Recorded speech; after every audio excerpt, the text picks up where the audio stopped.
सकल विघ्नर ध्वंसकर्ता हे भगवान, हे अद्वितीय परम सद्वस्तु, सर्वजयी हे दिव्य परम पुरुष, तुम चरण रे ए आश्रयशील आत्मा मानकर शत शत प्रणाम।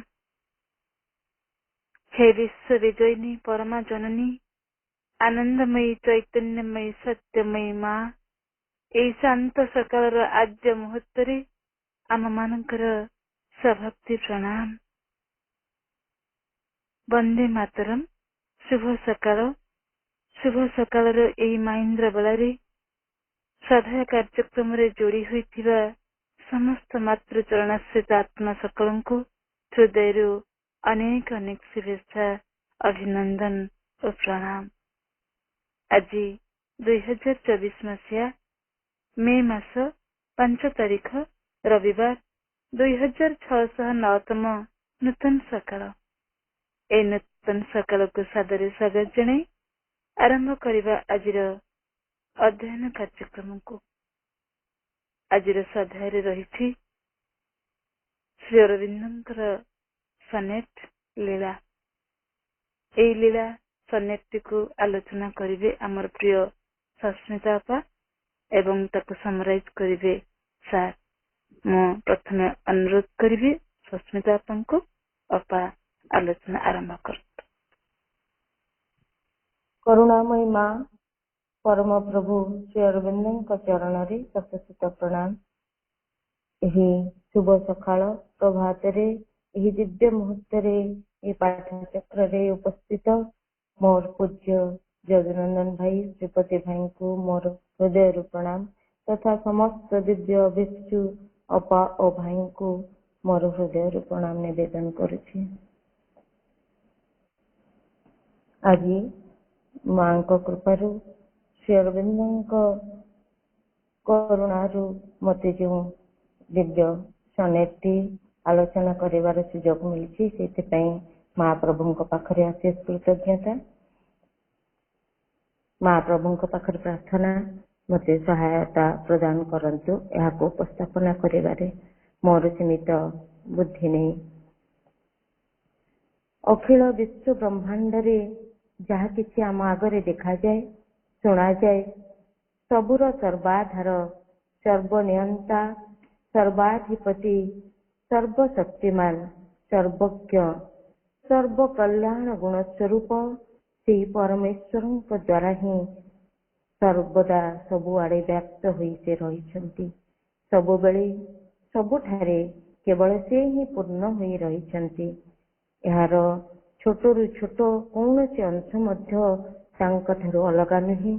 जहाँ आमे ईशा उपनिषद रे सबु बेले पढ़ू प्रथम श्लोक रे ईशावास्यम इदं सर्वं यत्किंचित् जगत्यं जगत। यही जो प्रभुंकर लीला भगवान संसार सहित एक खेल रचिछंती। This is the divine play.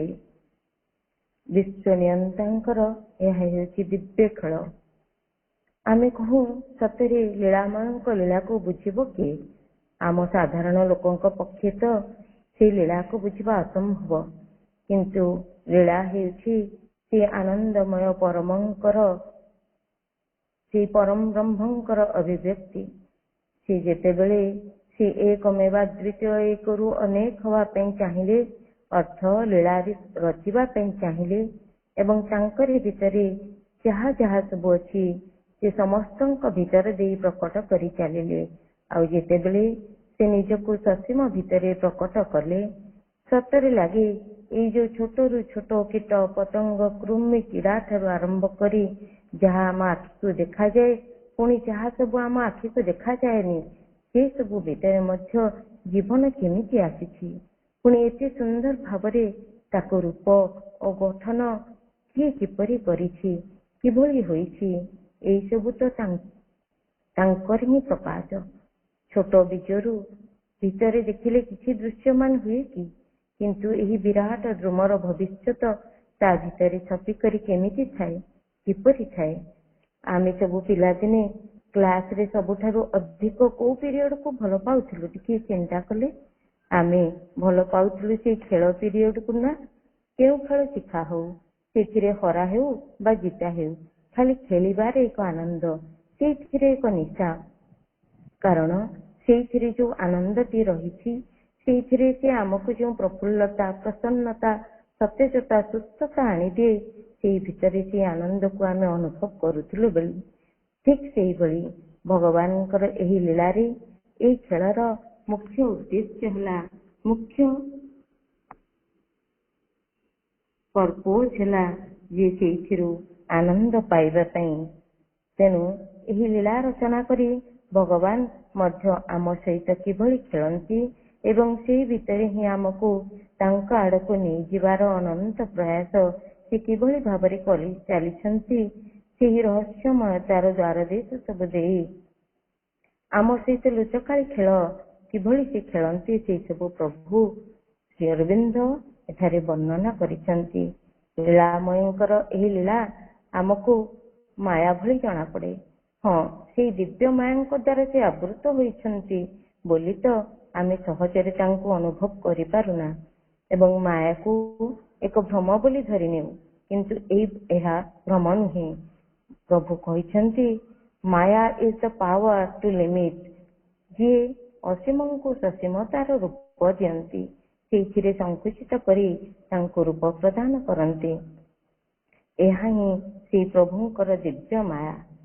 Shri Arvind କହୁଛନ୍ତି, ତୁମେ ମାୟାକୁ ଜିତି ପାରିବ ନାହିଁ, କାରଣ ତାହା ପରମଙ୍କର ଦିବ୍ୟ ମାୟା, କିନ୍ତୁ ସେ ମୋହକୁ ତୁମେ ଜିତି ପାରିବ, ଯାହା ଅଜ୍ଞାନତାର ବନ୍ଧନ, ଯାହା ଆସକ୍ତିର ବନ୍ଧନ, ଯାହା ଅହଂର ଜାଲ।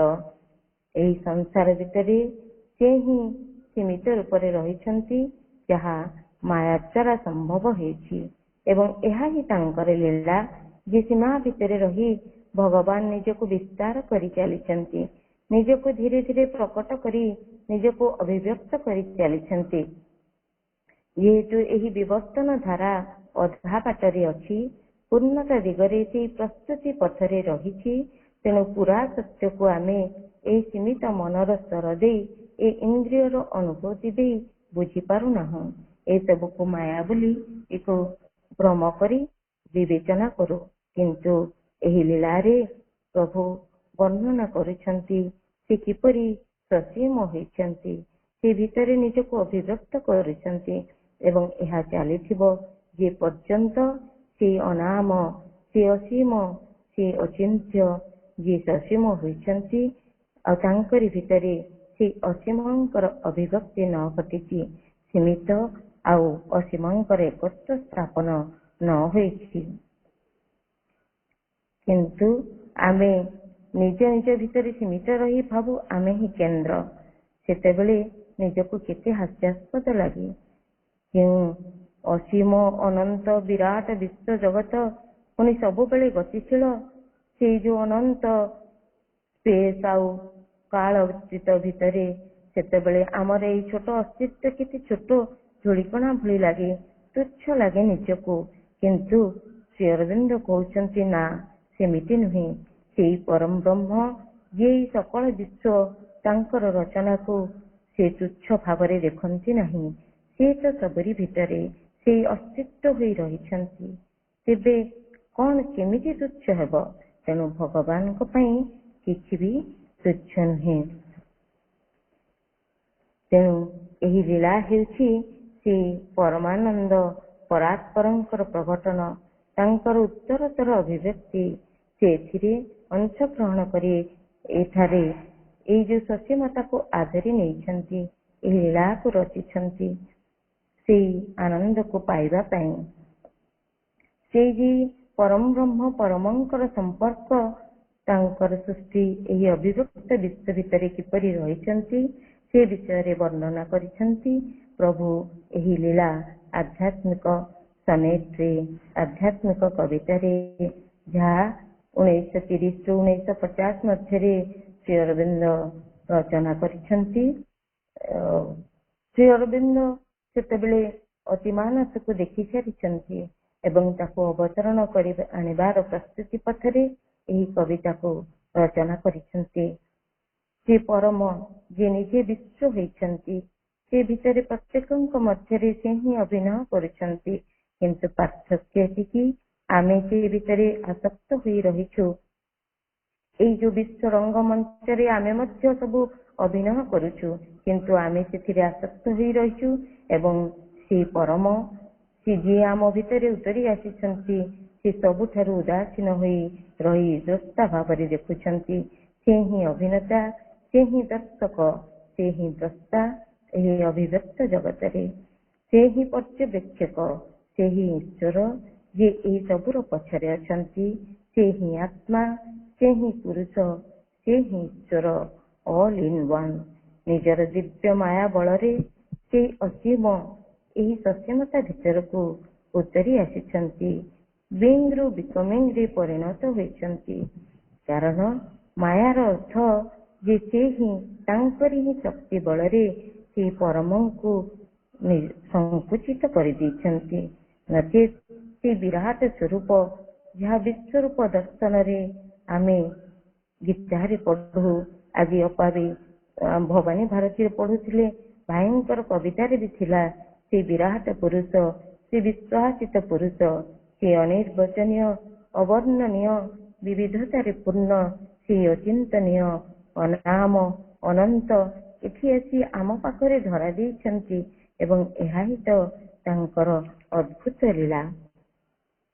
ସେ ଅଣୁରଣୀୟାନ, ମହତ ମହିୟାନ, ମାନେ ଛୋଟରୁ ଆହୁରି ଛୋଟ, ସବୁଠାରୁ ଛୋଟ, ମଧ୍ୟରେ ବି ସେ ଅଛନ୍ତି, ବଡରୁ ଆହୁରି ବଡ, ସର୍ବୋତ୍ତମ, ସବୁଠାରୁ ବଡ ମଧ୍ୟରେ ବି ସେ ବିଦ୍ୟମାନ।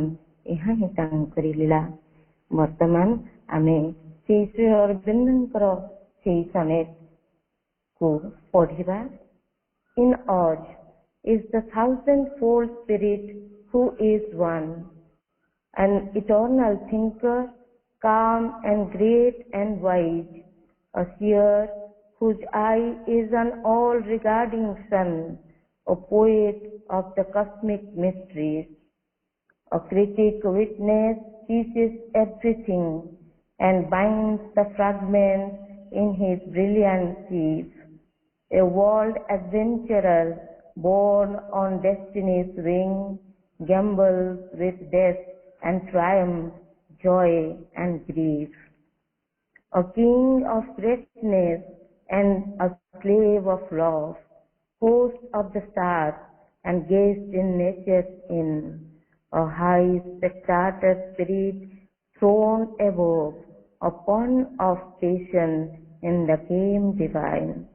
One who has made in sport the suns and seas, mirrors in our being his immense caprice. ଓଡ଼ିଆଟି ଏକା ସେଇ ହୋଇଛନ୍ତି ସହସ୍ର ଶ୍ରେଷ୍ଠ ପୁରୁଷ ଆମରି ଭିତରେ, ଶାଶ୍ୱତ ମନସ୍ୱୀ ଜଣେ ପ୍ରଜ୍ଞାବାନ, ମହାନ ଧୀର, ସତ୍ୟ ଦ୍ରଷ୍ଟା, ଚକ୍ଷୁ ଯାର ସୂର୍ଯ୍ୟ ସମ ସବୁ ଲକ୍ଷ୍ୟ କରେ, କବିଟିଏ ବିଶ୍ୱଗତ ସର୍ବରହସ୍ୟର, ବିନ୍ୟାସନ୍ତି ପ୍ରତିବସ୍ତୁ ସମୀକ୍ଷକ, ଏକ ଦିବ୍ୟ ସାକ୍ଷୀ ଏବଂ ତାଙ୍କ ସୁଶୋଭିତ ଗୁଚ୍ଛ ସାଥେ ଛନ୍ଦନ୍ତି ସେ ଛିନ୍ନ ପତ୍ର ଯେତେ, ବିଶ୍ୱ ଅଭିଯାତ୍ରୀ ଯାଙ୍କୁ ବହି ଚଳେ ନିୟତିର ପକ୍ଷୀ, ଅକ୍ଷ କ୍ରୀଡ଼ା କରୁଥାନ୍ତି ସୁଖ ଶୋକ ମରଣ ଓ ବିଜୟର ସାଥେ। ମହିମାର ଅଧିପତି ସେହି, ପୁଣି ପ୍ରେମର କିଙ୍କର, ନକ୍ଷତ୍ରଙ୍କ ଅତିଥେୟ, ପ୍ରକୃତି ସରାଇ ଘରେ ଅତିଥି ସେ ପୁନଃ। ଉପରେ ସିଂହାସନରେ ବସିଛନ୍ତି ଜଣେ ଦ୍ରଷ୍ଟା ହୋଇ ସମୁଚ୍ଚ ସ୍ତରର, ଆଚରନ୍ତି ଦିବ୍ୟ ଲୀଳା ନିଜେ ହୋଇ ମତ୍ତ ତାର ପଣ। ଏକମ୍ ସେ ରଚିଲେ ଯେ ଲୀଳା ଛଳେ ସୂର୍ଯ୍ୟଗଣ ପାରାବାର ମାଳ, ଆମ ସତ୍ତା ଦର୍ପଣରେ ବିମ୍ବିତ କରାନ୍ତି ତାଙ୍କ ବିପୁଳ ଖିଆଲ। ଏକମ୍ ସେ ସୂର୍ଯ୍ୟଗଣ ପାରାବାର ମାଳ, ଆମ ସତ୍ତା ଦର୍ପଣରେ ବିମ୍ବିତ କରାନ୍ତି ତାଙ୍କ ବିପୁଳ ଖିଆଲ। ଆମେ ପ୍ରଥମ ସ୍ଥାନରୁ ପଢିବା। In us is the thousand-fold spirit who is one, an eternal thinker, calm and great and wise, a seer whose eye is an all-regarding sun, a poet of the cosmic mysteries. ଏହି ପ୍ରଥମ ସ୍ଟାଞ୍ଜାରେ ପ୍ରଭୁ ସେହି ରହସ୍ୟର ନିରାବରଣ କରୁଛନ୍ତି। ସେହି ଏକମେବା ଦ୍ୱିତୀୟ ଯାହାଙ୍କର ଆଦି ନାହିଁ, ଅନ୍ତ ନାହିଁ, ସହସ୍ର ସହସ୍ର ଯୋଜନ ଯୋଜନ ବ୍ୟାପୀ, ଯାହା ଆମର ଦୃଶ୍ୟମାନ ତାଠାରୁ ଏବଂ ଯାହା ଦୃଶ୍ୟ ତାଠାରୁ ସବୁଠାରୁ ଅତୀତ ହୋଇ ସେ ରହିଛନ୍ତି। ଯେଉଁ ସର୍ବାତ୍ମା ବିଶ୍ୱାତ୍ମା, ଯିଏ ସଦା ସଦା ଅନାଦି କାଳରୁ ରହିଛନ୍ତି, ଯିଏ ତାଙ୍କ ଛଡ଼ା ଦ୍ୱିତୀୟ ଆଉ କେହି ନାହାନ୍ତି, ସେ ପୁଣି ଅନେକ ଅସଂଖ୍ୟ ଭାବରେ ଏହି ବିଶ୍ୱ ଜଗତରେ ନିଜକୁ ସଂକିଚିତ କରି ସୀମା ମଧ୍ୟରେ ଆସି ରହିଛନ୍ତି। ତଥାପି ମଧ୍ୟ ସେ ଏକ ହୋଇ ରହିଛନ୍ତି। ନିଜର ସ୍ଥିତି ବିଷୟରେ ସଦା ସେ ସଜ୍ଞାନ ହୋଇ ରହିଛନ୍ତି। ତେବେ ତାଙ୍କର ଅବସ୍ଥାନ କେଉଁଠି? କେଉଁଠି ସେ ରୁହନ୍ତି? ସେ ରହିଛନ୍ତି within us, ଆମ ଭିତରେ, ଆମ ହୃଦକନ୍ଦରରେ, ଆମ ଅନ୍ତରାତ୍ମା ଭାବରେ ସେ ବିରାଜମାନ କରିଛନ୍ତି। ସେହି ମଲ୍ଟିପୁଲ ପୁଣି ଏକକ ବ୍ୟକ୍ତିତ୍ୱ ତାଙ୍କର ବର୍ଣ୍ଣନା ଏଠାରେ କରୁଛନ୍ତି। A seer whose eye is an all-regarding sun, an eternal thinker, calm and great and wise. ସେ seer, ସେ ହେଉଛନ୍ତି ଦିବ୍ୟ ଦ୍ରଷ୍ଟା, ସେ ହେଉଛନ୍ତି ମନୀଷୀ, ଯାହାଙ୍କର ଦିବ୍ୟ ଚକ୍ଷୁ ରହିଛି, ଯାହାଙ୍କ ଚକ୍ଷୁରେ ସୂର୍ଯ୍ୟ ନିଜେ ପ୍ରତିଭାତ ହୁଅନ୍ତି। ସେ ସେହି ପୁରୁଷୋତ୍ତମ ଜଗନ୍ନାଥଙ୍କ କଥା ମନକୁ ଆସେ, ଯାହାଙ୍କର ଦୁଇ ବଡ଼ ବଡ଼ ଚକାନୟନରେ ସମସ୍ତଙ୍କୁ ଯୋଉ ଚାହିଁ ରହିଛନ୍ତି। ତାଙ୍କର ଗୋଟିଏ ଆଖିରେ ସୂର୍ଯ୍ୟ ପ୍ରତିଭାତ ହେଲା ବେଳେ ଅନ୍ୟ ନୟନରେ ଚନ୍ଦ୍ର ପ୍ରତିଭାତ ହୁଅନ୍ତି। ସେହି ମନୀଷୀ, ସେହି ଇଟର୍ନାଲ ଥିଙ୍କର, ଶାଶ୍ୱତ ଦାର୍ଶନିକ, ଶାଶ୍ୱତ ବିଚାରକ, ସେ ହିଁ ସେ କବି, ଯିଏ ସତ୍ୟକୁ ଦର୍ଶନ କରିପାରନ୍ତି, ସତ୍ୟକୁ ଦେଖିପାରନ୍ତି। ସେଇ ଯୋଉ ସୂର୍ଯ୍ୟ ଆଉ ଚନ୍ଦ୍ର ତାଙ୍କ ଆଖିରେ ପ୍ରତିଭାତ ହୁଅନ୍ତି। ଯେତେବେଳେ ଈଶାଦୀଙ୍କ କଥା ଆମେ ସମସ୍ତେ ଜାଣିଛୁ, ଯାହାକୁ ପ୍ରଭୁ ମୃଣାଳିନୀ ଦେବୀଙ୍କ ପରଜନ୍ମ ବୋଲି କହୁଥିଲେ। ଏଇ ଯୋଉ ଏବେ ଯୋଉ ଡାଳିଚୋଡ଼ା ଶ୍ରୀକ୍ଷେତ୍ରରେ ମାର୍ଚ୍ଚ 29 ତାରିଖରେ ଗୋଟିଏ ଘଟଣା ହେଇଛି। ସେଇଠି ସେତେବେଳେ ସେଇ ଧରଣୀଧର ଭାଇ କହୁଥିଲେ, ଯେତେବେଳେ ଈଶାଦୀ ପୂର୍ବରୁ ପୁରୀ ଯେତେବେଳେ ଦର୍ଶନ କରି ଯାଇଥିଲେ, ଜଗନ୍ନାଥଙ୍କୁ ଦେଖୁଥିଲେ, ସେ ଦେଖିଥିଲେ ସେଇ ସମ୍ରାଟ ପରମ ବ୍ରହ୍ମ ଜଗତର ଅଧୀଶ୍ୱରଙ୍କୁ। କିନ୍ତୁ ସେଠାରେ ସେ କଣ ଦେଖିଲେ? ସେଇ ସମାଧି କକ୍ଷରେ ସେ ଯୋଉ ରେଲିକ୍ସ ଟାଇମରେ ସେ ଦେଖୁଛନ୍ତି ଯେ ସେଠୁ ସୁବର୍ଣ୍ଣ ଜଗନ୍ନାଥ ଉଠି ଆସୁଛନ୍ତି। ସେ କିଏ? ସେ ହେଉଛନ୍ତି ଶ୍ରୀ ଶ୍ରୀ ଅରବିନ୍ଦ ଏ ଶ୍ରୀ ଜଗନ୍ନାଥ, ଏବଂ ଶ୍ରୀ ଜଗନ୍ନାଥ ଏ ଶ୍ରୀ ଅରବିନ୍ଦ। ଆମେ ତତ୍ତ୍ୱତଃ ଜାଣୁ ଯେ ଶ୍ରୀ ଅରବିନ୍ଦ ହେଉଛନ୍ତି ସଚ୍ଚିଦାନନ୍ଦଙ୍କର ଅବତାର, ଅତିମାନସ ଈଶ୍ୱର, ଆମର ପରମ ପ୍ରଭୁ।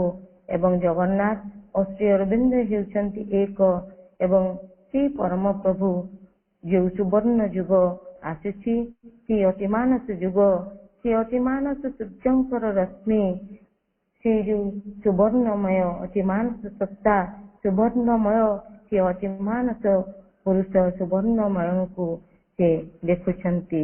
ଏବଂ ସେମାନେ ଯେତେବେଳେ ସେଇ ଡାଳିଯୋଡ଼ାରେ ଯୋଉ ଗୋଟେ ବିରାଟ ନିମ୍ବ ଗଛରେ ସେ ଯୋଉ ନବକଳେବର ଜଗନ୍ନାଥଙ୍କର ଦାରୁ ପାଇଁ ଚୟନ ହୋଇଛି, ସେ ମଙ୍ଗଳାଙ୍କ ସ୍ୱପ୍ନାଦେଶରୁ ସେମାନେ ସେଠାରେ ଯାଇ ପହଞ୍ଚିଛନ୍ତି। ଏବଂ ସେତେବେଳେ ଯିଏ କହୁଛନ୍ତି ଯେ ଆଜ୍ଞା ଆମେ ଆଜ୍ଞାମାଳ ଧରି ଆସିଛୁ, ଏଇ ଗଛକୁ ନେଲେ ଏହାର ଦାରୁରେ ଭଗବାନଙ୍କର ଦାରୁ ବିଗ୍ରହ ତିଆରି ହେବ। ଏବଂ ମଙ୍ଗଳାଙ୍କ କୃପାରୁ ଯେତେବେଳେ ସ୍ୱପ୍ନ ହୁଏ ଦାରୁ ସନ୍ଧାନ ପାଇଁ, ସେତେବେଳେ ହିଁ ସେମାନେ ଆସିପାରନ୍ତି। କେଉଁ ଦିଗରେ କେତେ ଦୂରରେ ସେ ସୂଚନା ସେମାନଙ୍କୁ ମିଳିଥାଏ। ଏବଂ ଏଇଥିରେ ଏକ ସତ୍ୟ କଥା ରହିଛି ବୋଲି ସେ କହୁଥିଲେ ଯେ ମଙ୍ଗଳା ହେଉଛନ୍ତି ସେଇ କାଳୀ, ଏବଂ କାଳୀ ରହିଛନ୍ତି ସେଇ ବିଷ୍ଣୁଙ୍କର ଚକ୍ଷୁରେ। ସେ ଯେତେବେଳେ ପ୍ରସନ୍ନ ହୁଅନ୍ତି ଆମର ଅନ୍ତର୍ଚକ୍ଷୁକୁ ସେ ସେତେବେଳେ ଖୋଲି ଦିଅନ୍ତି। ଫଳରେ ଆମ ଭିତରେ ସେ ସମ୍ବୋଧି ଚେତନା ଜାଗ୍ରତ ହୁଏ ଏବଂ ସେଇ ଚେତନା ହିଁ ଆମକୁ ଆଧ୍ୟାତ୍ମିକତା ଆଡ଼କୁ ବାଟ କଢାଏ ନାହିଁ। ଏବଂ ଆଧ୍ୟାତ୍ମିକ ସମ୍ପଦ ବିନା ଜଣେ ଭଗବାନଙ୍କୁ ଲାଭ କରିପାରିବ ନାହିଁ। ସେଇଥିପାଇଁ ଆମେ ପ୍ରାର୍ଥନା କରିବା ଯେ ଏଇ ଯୋଉ ଆଧ୍ୟାତ୍ମିକ ସମ୍ପଦ ଲାଭ କରିବା ପାଇଁ ଭଗବାନଙ୍କ ପାଖରେ ଏଇ ଯୋଉ ଦାରୁ ବ୍ରହ୍ମ ସେ ବୃକ୍ଷ ମଧ୍ୟରେ ବି ଭଗବାନ ଅଛନ୍ତି। ସେ ହେଉଛନ୍ତି ପ୍ରତୀକାତ୍ମକ ଭାବରେ ସେ ଜଗନ୍ନାଥ ଏହାକୁ ସୂଚାଇ ଦେଉଛନ୍ତି। ସେଇଥିପାଇଁ ତାଙ୍କ ନାମ ଦାରୁ ବ୍ରହ୍ମ। ଏଇ ଯୋଉ ଅନ୍ତର୍ଚକ୍ଷୁ ଯାହା ହୃଦୟ ମଧ୍ୟରେ ରହିଛି ଲୋକାୟତ ଭାବରେ ସେ ଭିତରେ ରହିଛନ୍ତି। ସେଇ ହୃଦୟର ଚକ୍ଷୁ ଦେଇ ସେଇ ଯୋଉ ଉଚ୍ଚତର ଚେତନା ଯାହା ଆମ ଭିତରେ ରହିଛନ୍ତି ସେ ଜାଗ୍ରତ ହୋଇଲେ ତାହାରି ପ୍ରଭାବରେ ଜଣେ ସେ ଏହି ସବୁ ଆଧ୍ୟାତ୍ମିକ ଲୀଳାକୁ ତାଙ୍କର ଆଧ୍ୟାତ୍ମିକ ରହସ୍ୟକୁ ବୁଝିପାରିବ ଏବଂ ସେ ଆମ ଭିତରେ ରହିଛନ୍ତି। ପୋଏଟ ଅଫ ଦ କସ୍ମିକ ମିଷ୍ଟ୍ରି ବୋଲି କହୁଛନ୍ତି। ସେ ଆମ ଭିତରେ ରହିଛନ୍ତି। ତାଙ୍କର ସବୁ ସମ୍ଭାବନାକୁ ତାଙ୍କରି ଭିତରେ ଧରି ଯାହାକୁ ସେ ଦିନେ ପ୍ରକଟ କରିବେ ଆମ ଭିତରେ। ସେ ଯୋଉ ସିଂହଙ୍କ କଥା କହୁଛନ୍ତି ସେ ସବୁ ବ୍ୟକ୍ତିତ୍ୱକୁ ଧାରଣ କରି ବିଚାର କରନ୍ତି, ଚିନ୍ତା କରନ୍ତି। କଣ ଚିନ୍ତା କରନ୍ତି? ସେ କିଭଳି ଭାବରେ ନିଜକୁ ଅଭିବ୍ୟକ୍ତ କରିବେ ସେ ଦେଖିପାରିଛନ୍ତି ଏବଂ ସେ ଚିନ୍ତା କରି ସବୁ ରଖିଥାନ୍ତି। ପ୍ରଭୁ ପୋଏଟ ଅଫ ଦ କସ୍ମିକ ମିଷ୍ଟ୍ରି, ପ୍ରଭୁ କବି ହୋଇ ପ୍ରଥମେ ଦେଖନ୍ତି, ତାପରେ ତାକୁ ଅଭିବ୍ୟକ୍ତ କରନ୍ତି। ସେ ରହସ୍ୟର ଗନ୍ତାଘର ଆମ ପାଇଁ। କାରଣ ଏଇ ଯୋଉ ସାଧାରଣ ମନ ନେଇ ଆମେ ଭାବୁ ଚିନ୍ତା କରୁ ସେତେବେଳେ ଆମ ପାଇଁ ସେ ତ ରହସ୍ୟ। କାରଣ ଆମର ଏହି ଗତାନୁଗତିକ ମନ ବୁଦ୍ଧି ପକ୍ଷରେ ସେ ଅଗମ୍ୟ ହିଁ ଅଟନ୍ତି। ସାଧାରଣ ଭାବରେ ଆମେ ଏହି ବିଶାଳ ଜଗତକୁ ଦେଖୁ, ସତରେ ତାକୁ ମାପିବା କଣ ଆମ ପାଖେ ସମ୍ଭବ ହୁଏ? ସେ ଅପରିମେୟ କିଭଳି ଭାବରେ ପରିବ୍ୟାପ୍ତ ହୋଇ ରହିଛନ୍ତି। କ୍ୱଚିତ ଯେଉଁମାନେ ଯୋଗ ସାଧନା କରନ୍ତି ତାଙ୍କରି ସଂସ୍ପର୍ଶରେ ତାଙ୍କରି କୃପା ହେଲେ ତାଙ୍କୁ ଜାଣିପାରନ୍ତି। ଯେଭଳି ଅର୍ଜୁନ ଦେଖିଥିଲେ ଶ୍ରୀକୃଷ୍ଣଙ୍କର ସେଇ ବିଶ୍ୱରୂପକୁ। ପ୍ରଭୁ କହୁଛନ୍ତି ଏଠି ଯାହା ଆମ ପାଖରେ ଅସମ୍ଭବ ବର୍ଣ୍ଣନା କରିବା ପାଇଁ କବି ପକ୍ଷେ ତାହା ସମ୍ଭବ ହୁଏ। କେମିତି? କାରଣ ସେ ତାଙ୍କର ଆତ୍ମାର ଆଖିରେ ଦେଖିପାରନ୍ତି, ତାଙ୍କ ଆତ୍ମାର ଚକ୍ଷୁରେ ଦେଖି ତାକୁ ଧାରଣ କରିପାରନ୍ତି, ଧାରଣାରେ ଆଣିପାରନ୍ତି। ପ୍ରଭୁ ଏଠି ପରମଙ୍କୁ ସେଇ ଜାଗତିକ ରହସ୍ୟର ସେଇ ରହସ୍ୟମୟ କବି ଭାବରେ ଉପସ୍ଥାପିତ କରିଛନ୍ତି। ତାପରେ ଆମେ ଦ୍ୱିତୀୟ ସ୍ଥାନକୁ ଯିବା। A critic witness teaches everything and binds the fragments in his brilliant sheaf. A world adventurer born on destiny's wing gambles with death and triumph, joy and grief. Supreme ହେଉଛନ୍ତି ସେଇ ସତ୍ୟ ଦ୍ରଷ୍ଟା, ସେଇ ସାକ୍ଷୀ ପୁରୁଷ ଯିଏ ଆମ ଭିତରେ ମଧ୍ୟ ଅଛନ୍ତି। ସେ ଜଗତରେ ସବୁଠାରେ ସବୁରି ଭିତରେ ରହି ସବୁକୁ ଉପଭୋଗ କରୁଛନ୍ତି, ସବୁ ଭିତରେ ପ୍ରବେଶ କରୁଛନ୍ତି, ସବୁର ଅନୁଭୂତିକୁ ଗ୍ରହଣ କରୁଛନ୍ତି। ଆମ ଏଇ ଯୋଉ କ୍ରିଟିକ ୱିଟନେସ କଥା କହୁଛନ୍ତି, ସେ ବିଶ୍ୱ ସମୀକ୍ଷକ ପ୍ରଥମେ ସେ ନିଜକୁ ବିସ୍ତୃତ କରି ଚାଲିଲେ ଚାରିଆଡେ। ସେ ନିଜେ ବିଶ୍ୱ ହୋଇଗଲେ ଏବଂ ତାପରେ ନିଜେ ହିଁ ତା ଭିତରେ ପଶିଗଲେ ନିଜର ସମସ୍ତ ବିଭବ ସହିତ ଏବଂ ତା ଭିତରେ ରହି ସେ ଅନୁଭୂତିକୁ ଗ୍ରହଣ କଲେ। ସେଇ ସାକ୍ଷୀ ପୁରୁଷ ହୋଇ ସେ ଭିତରେ ରହୁଛନ୍ତି, ସେଇ ମରଣର ଜାଲ ଭିତରେ ଛନ୍ଦି ହୋଇ ରହିଛନ୍ତି ଏବଂ ସେଇ ମୃତ୍ୟୁ ଦୁଃଖ ସୁଖକୁ ଭିତର ଦେଇ ସେ ଗତି କରୁଛନ୍ତି। ସେ ପ୍ରଥମେ ନିଜକୁ ଅନେକ ଭାବରେ ବିଭକ୍ତ କରିଦେଲେ ଏବଂ ପୁଣି ଥରେ ତାକୁ ସବୁ ମିଶେଇ ଯୋଡ଼ିଦେଲେ ଗୋଟିଏ ଜାଗାରେ। ଫସଲ ଅମଳ ହେଲା ପରେ ଯେମିତି ଗୋଟିଏ ଜାଗାରେ ତାକୁ କୁହନ୍ତି ଯୋଉ ଚିଫ, ଆମେ ଯୋଉ ଧାନ ମରେଇ ବୋଲି କହୁ ସେଠାରେ ରଖାଯାଏ, ସେଇଭଳି ସେଇ ସମୀକ୍ଷକ ତାଙ୍କର ସୁଶୋଭିତ ଭେଷରେ ପୁଣି ଥରେ ସେ ଅଲଗା ଅଲଗା ହୋଇଯାଇଥିବା ପଥରକୁ ଆଣି ଛନ୍ଦି ଦିଅନ୍ତି ସୁନ୍ଦର ଭାବରେ। ଆମେ ଯେମିତି ଗୋଟିଏ ପଜଲକୁ ଯେତେବେଳେ ସମାଧାନ କରୁ, ଗୋଟିଏ ପୁରା ଚିତ୍ରକୁ ଛୋଟ ଛୋଟ କରି କାଟି ଆମ ସାମ୍ନାରେ ରଖିଦେଲା ପରେ ସେଗୁଡ଼ିକୁ ଯେତେବେଳେ ସୁନ୍ଦର ଭାବରେ ସୁସଜ୍ଜିତ କରି ଆମେ ଯୋଡ଼ି ଦେଉ, ପୁରା ଚିତ୍ରଟି ଯେତେବେଳେ ଆମ ସମ୍ମୁଖରେ ପ୍ରତିଭାତ ହୁଏ କେତେ ଯେ ଆନନ୍ଦ ଲାଗେ। ସେଇଭଳି ସେଇ ଆନନ୍ଦ ପାଇଁ ସେ ସବୁ କରନ୍ତି। ସେଇ ବିଶ୍ୱ ସମୀକ୍ଷକ ଏଇ ସବୁ ତାଙ୍କର ସୁଚିନ୍ତିତ ଯୋଜନା ସବୁ ବିଚାର କରି ସେ ନିଜକୁ ସେ ଭିତରେ ଆବୃତ କରି ରଖିଛନ୍ତି। ସେ ନିଜ ଇଚ୍ଛାରେ ଏଇ ସୀମିତତାକୁ ବରି ନେଇଛନ୍ତି। ତାପରେ ଏଇ ସସୀମତା ଭିତରୁ ପୁଣି ସେ ବିବର୍ତ୍ତିତ ହଉଛନ୍ତି। ଧୀରେ ଧୀରେ ସେଇ ଭିତରେ ଦେଇ ସେ ୱାର୍ଲଡ ଆଡଭେଞ୍ଚରର ସେ ବିଶ୍ୱ ଅଭିଯାତ୍ରୀ ନିଜକୁ ଉପରକୁ ଉଠାଇ ନେଉଛନ୍ତି। ପୁଣି କହୁଛନ୍ତି ସେ ଯୋଉ ୱାର୍ଲଡ ଆଡଭେଞ୍ଚରର କିପରି ଯାତ୍ରା କରୁଛନ୍ତି, ସେ ବିଶ୍ୱ ନିୟନ୍ତା ନିୟତି ରୂପୀ ପକ୍ଷୀ ଉପରେ ବସି ବିଚରଣ କରନ୍ତି। ଆମର ମନକୁ ଆସେ ସେ ବିଷ୍ଣୁଙ୍କର ବାହନ ଗରୁଡ଼ ଉପରେ ବସି ପ୍ରଭୁ କେମିତି ବିଚରଣ କରନ୍ତି। ପକ୍ଷୀ ଭାବରେ ନିୟତିକୁ ଏଠାରେ ପ୍ରଭୁ ନେଇଛନ୍ତି ଏବଂ ନିଜକୁ ନିଜେ ଅଭିବ୍ୟକ୍ତ କରାଇ ଆଣିବାର ଅଭିନୟରେ ସେ ନିଜକୁ ନିବିଷ୍ଟ କରି ରଖିଛନ୍ତି। ତେଣୁ ସେ ସେଇ ନିଶ୍ଚେତନାର ଅନ୍ଧ ଗର୍ଭରେ ନିଜକୁ ନିପତିତ କରିଛନ୍ତି ଏବଂ ସେ ନିଶ୍ଚେତନାର ଧୀରେ ଧୀରେ ନିଜକୁ ଖୋଜି ଖୋଜି ଚାଲି ଉପରକୁ ଉତ୍ଥିତ ହଉଛନ୍ତି। ନିଜକୁ ପୁଣି ଥରେ ସଂଯୋଜିତ କରି ଆଣୁଛନ୍ତି ସବୁ ସତ୍ତାଙ୍କ ସହିତ। ଏହା ହିଁ ତ ତାଙ୍କ ଯୋଜନାର ଲକ୍ଷ୍ୟ ଏବଂ ଏଇ ସବୁ କେବଳ ସେଇ ଆନନ୍ଦ ପାଇଁ ହିଁ ସେ ଲୀଳା କରନ୍ତି। ଯେତେବେଳେ କିଛି ପାଇବା ପାଇଁ ହାସଲ କରିବା ପାଇଁ ଆମେ ପ୍ରାଣମୂର୍ଚ୍ଛା ଉଦ୍ୟମ କରୁ ଏବଂ ଶେଷରେ ସଫଳତା ପ୍ରାପ୍ତି କରୁ, ସେଥିରେ ଯୋଉ ଆନନ୍ଦ ଆମକୁ ମିଳେ ସବୁ ଆମର ବାହ୍ୟ କାର୍ଯ୍ୟାବଳୀ ଭିତରେ ମଧ୍ୟ ଗଭୀର ଭାବରେ ଦେଖିଲେ ସବୁ ପ୍ରତୀକାତ୍ମକ ଭାବରେ ଯୋଡ଼ି ହୋଇ ରହିଛି। ତାପରେ କିନ୍ତୁ ସେ ତାଙ୍କର ପ୍ରଜ୍ଞାମୟ ଦୃଷ୍ଟିର ଅନ୍ତରାଳରେ ନିଜକୁ ଆବୃତ କରି ରଖିଛନ୍ତି। ସତେ ଯେମିତି ସେ କିଛି ଜାଣିନାହାନ୍ତି, ଯେମିତି ଏକ ଦୁଃସାହସିକ ଅଭିଯାନର ସେ ଅଭିଯାତ୍ରୀ, ସେ ବିଶ୍ୱ ଅଭିଯାତ୍ରୀ ଯାତ୍ରା ଆରମ୍ଭ କରିଛନ୍ତି। ସେ ପୂର୍ବ ନିର୍ଦ୍ଦିଷ୍ଟ ପଥରେ ସେ ପହଞ୍ଚିବେ, କିନ୍ତୁ ସେ ବିଷୟରେ ସତେ ଯେମିତି ସେ ଅନଭିଜ୍ଞ ଅଟନ୍ତି। ସେଭଳି ଭାବରେ ମାୟାର ଆବରଣ ତଳେ ନିଜେ ଆବୃତ ହୋଇ ରହିଛନ୍ତି। ସେ ଶାଶ୍ୱତ ଅମର ପୁରୁଷ ନିଜକୁ ଏହି ଅନିଶ୍ଚିତତାର ପଥରେ ଯେଉଁଠି ମୃତ୍ୟୁ ମଧ୍ୟ ଦେଇ, କେତେବେଳେ ବିଜୟର ଦ୍ୱାର ଦେଶ ଦେଇ, ଆଉ କେତେବେଳେ ସୁଖ ତ କେତେବେଳେ ଦୁଃଖର ଘନଘଟା ମଧ୍ୟ ଦେଇ ଯାତ୍ରା ସେ କରୁଛନ୍ତି। ସେ ବିଶ୍ୱ ଜଗତରେ ଚାଲିଛି ଯାହା ସବୁରି ପଛରେ ସେ ହିଁ ତ ଅଛନ୍ତି। ସେ ଭିତରୁ ଥାଇ ସବୁ ଦେଖନ୍ତି। ବେଳେ ବେଳେ ତାଙ୍କର ଆହ୍ୱାନ ଆସେ, ତାଙ୍କର ଡାକରା ଆସେ, କିନ୍ତୁ ଅତ୍ୟନ୍ତ ଧୀର ଶବ୍ଦରେ, କୁଣୁ କୁଣୁ ଶବ୍ଦରେ ସେ ହ୍ୱିସ୍ପର କରନ୍ତି, କାନରେ ଫୁସଫୁସ କରି କୁହନ୍ତି ଯେମିତି ଠିକ ରାସ୍ତାକୁ ଆମକୁ ନେଇଯିବା ପାଇଁ, କିନ୍ତୁ ସେ ଆମକୁ ଜୋର ଜବରଦସ୍ତି କରନ୍ତି ନାହିଁ। ସେ ଆତ୍ମାର ଆହ୍ୱାନକୁ ଆମେ ଶୁଣିବା ପାଇଁ ତାଙ୍କର କୃପା ପ୍ରାର୍ଥନା କରିବା। ଥାର୍ଡ ସ୍ଟାଞ୍ଜାକୁ ଆମେ ଯିବା। ଏଠି ପ୍ରଭୁ କହୁଛନ୍ତି, a king of greatness and a slave of love, host of the stars and guest in nature's end, a high spectator spirit, thrown above, a pawn of patience in the game divine. ଏହା ହିଁ ତାଙ୍କର ଦିବ୍ୟ ଖେଳ। ସେ ହେଉଛନ୍ତି ସେଇ ମହିମାର ଅଧିପତି। ସେ ପୁଣି ପ୍ରେମର କିଙ୍କର, ନକ୍ଷତ୍ରଙ୍କର ସେ ଅତିଥେୟ, ପ୍ରକୃତିର ସରାଇ ଘରରେ ପୁଣି ସେ ଅତିଥି ଏବଂ ଉପରେ ସିଂହାସନରେ ବସିଛନ୍ତି। ସେ ଜଣେ ଦ୍ରଷ୍ଟା ହୋଇ ସମୁଚ୍ଚ ସ୍ତରରେ ଆଚରନ୍ତି ଦିବ୍ୟଲୀଳା, ନିଜେ ହୋଇ ମତ୍ତତାର ବଣ।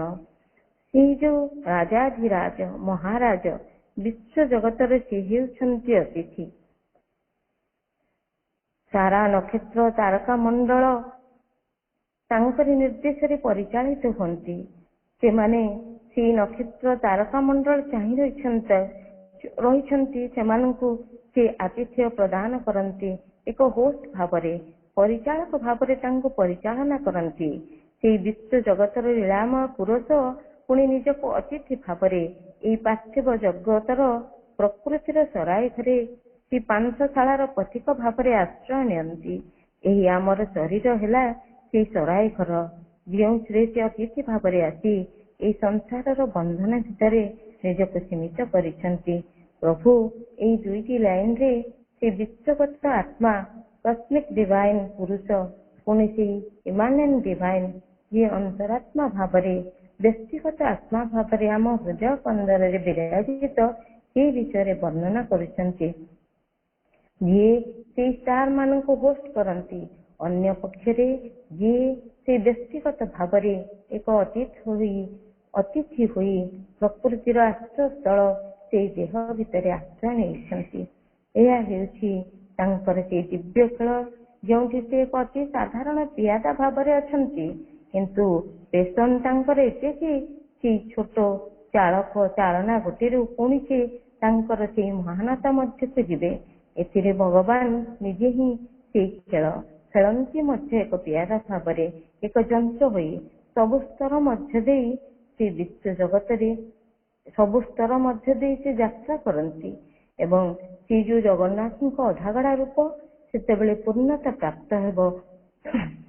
ଜଗନ୍ନାଥଙ୍କର ଅଭିବ୍ୟକ୍ତ ରୂପ ଓ ପୁରୁଷୋତ୍ତମଙ୍କର ଅଭିବ୍ୟକ୍ତ ରୂପ ହେଲେ ପ୍ରଭୁ ଶ୍ରୀ ଅରବିନ୍ଦ। ଏ ଯୋଉ a king of greatness and a slave of love ବୋଲି କହୁଛନ୍ତି, ଏହା ହିଁ ତ ଶ୍ରୀ ଶ୍ରୀକୃଷ୍ଣ ଆନନ୍ଦମୟଙ୍କର ଲୀଳା। ଯିଏ ଯଶୋଦାଙ୍କ ଆଦରର ନଟଖଟ କାହ୍ନା, ସିଏ ପୁଣି କଂସ ତଥା ସମସ୍ତ ରାକ୍ଷସ ପୁତନାଙ୍କର ନିଧନକାରୀ, କୁବୁଜାର ସ୍ନେହ ପ୍ରେମରେ ବନ୍ଧା ପ୍ରେମିକ, ଦ୍ୱାରିକାର ରାଜାଧିରାଜ, ପୁଣି ସୁଦାମାଙ୍କର ଅନ୍ତରଙ୍ଗ ବନ୍ଧୁ। ତାଙ୍କର ପାଦରୁ କଣ୍ଟା ଝଣ୍ଟା କାଢି ତାଙ୍କରି ସେବାରେ ସେ ନିଜକୁ ଯେତେବେଳେ ଅକାତରେ ନିବେଦନ କରୁଛନ୍ତି, କି ଭକ୍ତର ଦାସ ହେଉଛନ୍ତି, ସେତେବେଳେ ଅଷ୍ଟପାଟରାଣୀଙ୍କର ସେ ସ୍ୱାମୀ, ସେଠି ଶ୍ରୀ ବୃଷଭାନୁ ଲଳନା ଶ୍ରୀ ରାଧାଙ୍କର ସେ ପରମ ପ୍ରେମିକ, ତାଙ୍କର ଯେମିତି ଗୁଲାମ। କାରଣ ଶ୍ରୀ ରାଧାଙ୍କ ପାଖରେ ତ ସେ ଅସୀମ ଆନନ୍ଦ ଶାଶ୍ୱତ ପ୍ରେମର ସେ ମାଲିକାଣୀ, ତାଙ୍କରି ପାଖରେ ସେ 16,000 ଗୋପନାରୀଙ୍କର ସେ ଆଖିର ତାରା, ସମସ୍ତ ଋଷିମୁନିଙ୍କର ଦେବଦେବୀଙ୍କର ଆରାଧ୍ୟ ଯେଉଁଠି, ସେତେବେଳେ ସେଇ ଗୋପ ଗୋପୀଙ୍କ ପାଖରେ ସେ ଧରା ଦେଇଛନ୍ତି। ଶ୍ରୀ ରାଧାଙ୍କ ପାଖରେ ସେ ଗୁଲାମ ଭଳି ଦାସ ଭଳି ରହୁଛନ୍ତି। ସେଇ ପ୍ରେମର କିଙ୍କର ସେ। ସେଠି ପୁଣି ଅର୍ଜୁନଙ୍କର ପରମ ସଖା। ଏହା ହିଁ ତ ସେଇ ନରନାରାୟଣଙ୍କ ଲୀଳା। କେତେ ଯୁଗ ଯୁଗରୁ ପ୍ରଭୁ କହୁଛନ୍ତି ଅର୍ଜୁନଙ୍କୁ, ତୁ ମୋ ସାଙ୍ଗରେ ରହିଛୁ, ଆମେ ହିଁ ତ ସେଇ ନରନାରାୟଣ ହେଇ ଲୀଳା କରି ଚାଲିଛୁ। ସେଇ ଆନନ୍ଦମୟ ଭଗବାନ ଯେଉଁଠି ସର୍ବାଧିପତି, ସେଇଠି ସେ ପ୍ରେମର କିଙ୍କର ଭକ୍ତର ଦାସ ଭାବରେ ଧରା ଦିଅନ୍ତି। ଭଗବାନଙ୍କ ଲୀଳାରେ ମୂଳତଃ ଭକ୍ତି ଯୋଗ ଆଧାର ବହୁତ ଭାବରେ ଭରି ରହିଥାଏ। ଏହି ଲୀଳାରେ ସେ ତାଙ୍କର ସଚ୍ଚା ଭକ୍ତର ଅତି ଅନ୍ତରତମ ଭାବରେ ଥାନ୍ତି। ଭକ୍ତଟି ଯେତେ ଅଧିକ ବ୍ୟାକୁଳ ଥାଏ ତାର ହୃଦୟର ନିଧିଙ୍କ ସହିତ ମିଶିବା ପାଇଁ, ପ୍ରଭୁ କହୁଛନ୍ତି ତାଠାରୁ ଅଧିକ ପ୍ରଭୁ ବ୍ୟଗ୍ର ଥାନ୍ତି ଭକ୍ତ ସହିତ ମିଶିବା ପାଇଁ। ଦ ଭକ୍ତ ଇଜ ମୋଷ୍ଟ ଡିୟର ଟୁ ମି ବୋଲି ପ୍ରଭୁ କହୁଛନ୍ତି। ଆମର ଧାରଣା ଥାଏ ଭକ୍ତଟି ହିଁ ସବୁବେଳେ ଅଧିକରୁ ଅଧିକ ଆଗ୍ରହ ବ୍ୟାକୁଳର ସହିତ ଖୋଜି ବୁଲୁଥାଏ ଭଗବାନଙ୍କ ସହିତ ସାକ୍ଷାତ କରିବା ପାଇଁ। କିନ୍ତୁ ଶ୍ରୀ ଅରବିନ୍ଦ କହୁଛନ୍ତି ଭଗବାନ ଭକ୍ତ ଠାରୁ ମଧ୍ୟ ଅଧିକ ଆଗ୍ରହର ସହିତ ତାଙ୍କର ସେଇ ସଚ୍ଚା ପ୍ରେମିକ ସଚ୍ଚା ଭକ୍ତ ସହିତ ମିଶିବା ପାଇଁ ଅପେକ୍ଷାରତ ଥାନ୍ତି। କାରଣ ସେ ହେଉଛନ୍ତି ସ୍ଲେଭ୍ ଅଫ୍ ଭକ୍ତ। ଏବଂ ଏଇ ଯୋଉ ବିଶ୍ୱାସିତଙ୍କ ପରମଙ୍କ ଲୀଳାରେ ଏଇ ଜଗତକୁ ଦେଖିଲେ, ଅନୁଭବରେ ଆଣିଲେ, ଏଇ ଜଗତଟି ପୁଣି ସ୍ୱୟଂ ଆମ ଭିତରେ ଅଛି। ଯାହା ଅଛି ବ୍ରହ୍ମାଣ୍ଡେ ତାହା ଅଛି ପିଣ୍ଡେ। ଏଇ ସବୁ ଦେଖିଲା ବେଳକୁ ସବୁ ପ୍ରହେଳିକାମୟ ରହସ୍ୟରେ ଭରା ଏଇ ବିଶ୍ୱ, ପୁଣି ଅନେକ ଛନ୍ଦରେ ଭରା ଏଇ କବିତା, ଯେପରି ଏହି ବିଶ୍ୱ ଯାହାକୁ ନିଜେ ସେଇ ପରମ ପ୍ରଭୁ ରଚନା କରିଛନ୍ତି। ସେହି ପରମ ପ୍ରଭୁ, ସେ ହିଁ ସେଇ ଈଶ୍ୱର, ସେଇ ସର୍ବଭୂତରେ ଅବସ୍ଥିତ ସେଇ ମାଲିକ, ସେ ହିଁ ଦ୍ରଷ୍ଟା, ଯିଏକି ସବୁ ଦେଖୁଛନ୍ତି ଏବଂ ତାଙ୍କ ସୃଷ୍ଟି ଉପରେ ରହି ସବୁକୁ ପରିଚାଳନା ମଧ୍ୟ କରୁଛନ୍ତି। ତାପରେ ଶେଷରେ ଆମେ 4th stanzaକୁ ଯିବା। One who has made in sport the suns and seas, mirrors in our being his immense caprice. ଏକମ ସେ ରଚିଲେ ଯେ ଲୀଳା ଛଳେ, ସୂର୍ଯ୍ୟ ଗଣ ପାରାବାର ମାଳ, ଆମ ସତ୍ତା ଦର୍ପଣରେ ବିମ୍ବିତ କରାନ୍ତି ତାଙ୍କ ବିପୁଳ ଖେୟାଲ। ହେ ହାଇ ସ୍ପେକ୍ଟ୍ରାଟର ସ୍ପିରିଟ, ସେ ଯୋଉ ସର୍ବମୟ ଦ୍ରଷ୍ଟା, ଯିଏକି ସର୍ବୋଚ୍ଚ ସିଂହାସନରେ ବିରାଜିତ, ସେ ମହାରାଜା ସର୍ବମୟ କର୍ତ୍ତା, ସମସ୍ତଙ୍କୁ ଶାସନ କରୁଛନ୍ତି। ପୁଣି ସେ ଏକା ସାଙ୍ଗରେ ନିଜେ ସେଇ ବିଶ୍ୱର ଲୀଳାରେ ନିଜେ ଅଂଶଗ୍ରହଣ କରିଛନ୍ତି। ତେଣୁ ଏହି ସମଗ୍ର ବିଶ୍ୱ ହେଉଛି ତାଙ୍କର ଲୀଳା କ୍ଷେତ୍ର। ଏବଂ ଏହି ଦିବ୍ୟ ଖେଳରେ ଆମେ ସମସ୍ତେ ତାଙ୍କର ଏହି କସ୍ମିକ ଡ୍ରାମାରେ ଅଭିନୟ କରୁଛୁ ନିଜ ନିଜର ରୋଲ ଅନୁସାରେ। ଯେତେବେଳେ କେବଳ ଆମେ ନିଜକୁ ଚିହ୍ନିବାକୁ ଆରମ୍ଭ କରିବୁ, ଆମ ଭିତରେ ସତରେ କିଏ ଅଛନ୍ତି ବୋଲି ଖୋଜିବାକୁ ଆରମ୍ଭ କରିବୁ, ସେ ଶାଶ୍ୱତ ମୁହଁକୁ ଯିଏକି ଜନ୍ମରୁ ଜନ୍ମାନ୍ତର ଦେଇ ଆମ ସାଥିରେ ରୁହନ୍ତି, ଆମ ଅନ୍ତରାତ୍ମା ହୋଇକରି। ପ୍ରଭୁ କହୁଛନ୍ତି ସେହି ଦିବ୍ୟ ଖେଳର ଶତରଞ୍ଜରେ ପ୍ରଭୁ ବିଭିନ୍ନ ଭାବରେ ନିଜକୁ ବିଭକ୍ତ କରିଦିଅନ୍ତି ଏବଂ ଆମ ଭିତରେ ଥାଇ ଏଇ ଯୋଉ ଏକ ପନ୍ ଭାବରେ, ଯନ୍ତ୍ର ଭାବରେ, ପିତୁଳା ଭାବରେ କାର୍ଯ୍ୟ କରନ୍ତି। କିଏ ନା ଆମର ସେଇ ଅନ୍ତରାତ୍ମା, ସେ ଜୀବର ଅହଙ୍କାର ମଧ୍ୟ ଦେଇ କାର୍ଯ୍ୟ କରନ୍ତି। ପ୍ରଭୁ କହୁଛନ୍ତି ସେଇ ପରମ ପ୍ରଭୁ ତାଙ୍କର ଏହି ଯୋଉ ଦିବ୍ୟ ଖେଳ ପାଇଁ ଯେଉଁ ସୂର୍ଯ୍ୟଙ୍କୁ ସେ ରଚନା କରିଛନ୍ତି, ଯାହାଙ୍କ କିରଣ ଛଟାରେ ସାରା ଜଗତ ଆଲୋକିତ ହୁଏ, ସେଇ ମହାସମୁଦ୍ରକୁ ସେ ହିଁ ରଚନା କରିଛନ୍ତି, ଯିଏ ସଦା ସର୍ବଦା ଗର୍ଜନ କରି ସମସ୍ତଙ୍କୁ ସଦା ଜାଗ୍ରତ କରି ରଖୁଛନ୍ତି। ପୁଣି ଗଭୀରରେ ସେ କେତେ ଯେ ଶାନ୍ତ ଏହା ମଧ୍ୟ ଜଣାଉଛନ୍ତି। ଏହି ସୂର୍ଯ୍ୟ ଏବଂ ସମୁଦ୍ର ପ୍ରତୀକାତ୍ମକ ଭାବରେ ଭଗବାନଙ୍କର ସେହି ଅସାଧାରଣ ଅସଂଖ୍ୟ ବିସ୍ମୟକାରୀ ବିବିଧତାର ପରିଚୟ ପ୍ରଦାନ କରି ଚାଲିଛନ୍ତି। ବିଶ୍ୱରେ ରହିଥିବା ଏହି ସବୁ ବିବିଧତାକୁ ବିଚାର କଲେ ଆମ ସୀମିତ ମନରେ ମଧ୍ୟ ଆମେ କେତେବେଳେ କେମିତି ଏହାର କିଛି କିଛି ଆଭାସ ପାଇଥାଉ, କିନ୍ତୁ ଏହା ସେତିକିରେ ରହିଗଲେ ଚଳିବ ନାହିଁ। ଶେଷରେ ପ୍ରଭୁ କହୁଛନ୍ତି ସେଇ ସବୁ ସମ୍ପଦ ଓ ବିବିଧତା ଆମ ଭିତରେ ମଧ୍ୟ ପ୍ରତିବିମ୍ବିତ ହେଉଛି। ମିରର୍ସ in hour being his immense କ୍ୟାପ୍ରିଜ୍। ଆମେ ହେଉଛୁ ସେଇ ଦର୍ପଣ ସମାନ, ଯିଏ ଆମ ଭିତରେ ଅଛନ୍ତି, ତାଙ୍କର ସେଇ ଗଭୀର ଖିଆଲକୁ ଆମ ସତ୍ତା ମଧ୍ୟ ଦେଇ ସେ ପ୍ରତିଫଳିତ କରାନ୍ତି। ଏହା ହେଉଛି ତାଙ୍କର କୁକ ଖିଆଲ। ସେଇ କୁକ ଖିଆଲରେ ଭରା ଛନ୍ଦମୟ ସୃଷ୍ଟି ସେ ପରିଚାଳନା କରନ୍ତି, ଯାହା ମଧ୍ୟ ଦେଇ ସେ ଅସଂଖ୍ୟ ଅସଂଖ୍ୟ ଲିଭିଂ ନନ୍ ଲିଭିଂ କୀଟ ପତଙ୍ଗ ବୃକ୍ଷ ଜୀବ ଜନ୍ତୁ ତୃଣ ସରୀସୃପ ସବୁ ସୃଷ୍ଟି କରି ଚାଲିଛନ୍ତି। ପୁଣି ଆକାଶରେ ସୂର୍ଯ୍ୟ ଚନ୍ଦ୍ର ନକ୍ଷତ୍ର ତାରାଗଣଙ୍କ ସମାହାର, ଆହୁରି ଆହୁରି ଆହୁରି ଅନେକ ବିବିଧତାକୁ ସେ ଆମ ଭିତରେ ମଧ୍ୟ ବହନ କରି ରହିଛନ୍ତି। ଏହା ତାଙ୍କର ସେହି ପରମ ଖିଆଲର ପ୍ରତିଫଳନ, ଯାହା ଆମଠାରେ ପ୍ରତିଫଳିତ କରାଇବାକୁ ପ୍ରଭୁ ଚାହାନ୍ତି। ମୁଁ ଯେତିକି ବୁଝିଲି ପ୍ରଭୁଙ୍କ କୃପାରୁ ସେତିକି ଉପସ୍ଥାପିତ କଲି। ସମସ୍ତଙ୍କୁ ବନ୍ଦେ ମାତରମ୍। ଏହାପରେ ଆମର ପୂଜ୍ୟ ସେପତି ଭାଇ ବୁଝେଇଦେବେ। ସାର୍ଙ୍କୁ ଅନୁରୋଧ କରିବା, ସାର୍ ଆଉ କିଛି ତାହାକୁ ବୁଝେଇ ଦିଅନ୍ତୁ।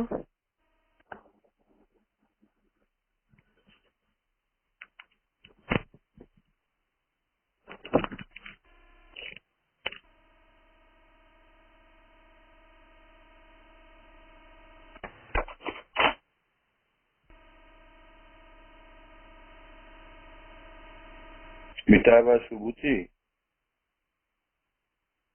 ଆଜ୍ଞା ସାର୍, ଆଜ୍ଞା ସାର୍, ହଁ ଶୁଭୁଛି। କରୁଣାମୟୀ ମା ପରମ ପ୍ରଭୁ ଶ୍ରୀ ଅରବିନ୍ଦ, ଶ୍ରୀମା ଶ୍ରୀ ଅରବିନ୍ଦଙ୍କୁ ଭଲ ପାଉଥିବା ଏହି ପାଠଚକ୍ରରେ ଉପସ୍ଥିତ ଥିବା ମୋର ଆତ୍ମାର ସମସ୍ତ ସାଥୀଗଣ, ସମସ୍ତଙ୍କୁ ଶୁଭେଚ୍ଛା, ସ୍ନେହାଶିଷ। ବଡ ଭାଇଙ୍କୁ ମୋର ପ୍ରଣାମ। ଆଜିର ଏଇ ଯୋଉ କବିତାଟି ସମେତଟି ପ୍ରଭୁଙ୍କର ଚତୁଷ୍ପତି କବିତା, ସେଇ ରଚନା କାଳ ପ୍ରାୟତଃ 1939।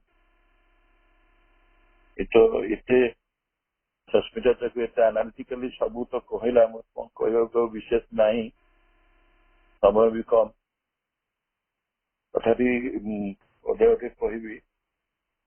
ପ୍ରଭୁ ପ୍ରଥମେ ଯୋଉ ଟାଇଟେଲଟା ନେଇଛନ୍ତି ଲୀଳା, ଲୀଳା ହଉଛି ପ୍ରକୃତରେ ଡିଭାଇନ ପ୍ଲେ। ଏ ଲୀଳା ହଉଛି ଗୋଟେ ଆନନ୍ଦର ଗୋଟେ ପ୍ରେରଣା, ସୃଷ୍ଟିର ଆନନ୍ଦର ଏକ ପ୍ରେରଣା।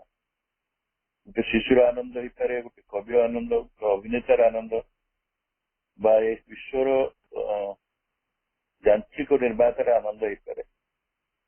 ଆଉ ଏଇ ଯୋଉ ଆନନ୍ଦଟି ଚିର କାନୁନ୍ୟମୟ, ଶାଶ୍ୱତ, ଅବିରାମ ଭାବରେ କେବଳ ସୃଜନ ଆଉ ଆତ୍ମପ୍ରକାଶର ଉପସ୍ଥାପନା ପ୍ରଭୁଙ୍କର। ଆଉ ଏଇ ଆନନ୍ଦକୁ ଅନୁଭବ କରିବାକୁ ଆପଣା ଭିତରେ ସେ ସୃଜନ କରି ଚାଲନ୍ତି, ପୁନଃସୃଜନ କରନ୍ତି ଏବଂ ସେ ଶାଶ୍ୱତ ଚିରନ୍ତନ ଭାବରେ ଚାଲିଛି। ସେ ହଉଛନ୍ତି ଲୀଳା, ସେ ହଉଛନ୍ତି ଲୀଳାକାର, ସେ ହଉଛନ୍ତି ଲୀଳାନ୍ନ। କେବଳ ସେଇ ହେଉଛନ୍ତି ସବୁ, ସେଇ ହେଉଛନ୍ତି କାରଣ, ପୁଣି କାରଣର କାରଣ। ଏଇ କଥାଟିକୁ ପ୍ରଭୁ ଏଥିରେ ନେଇଛନ୍ତି, ଏଇ ତତ୍ଵଟିକୁ, ଏଇ ଭାବନାଟିକୁ, ଏଇ ଧାରଣାଟିକୁ ନେଇଛନ୍ତି। It is completely resemblant, restaurant with the metaphysical, spiritual and cosmological concept।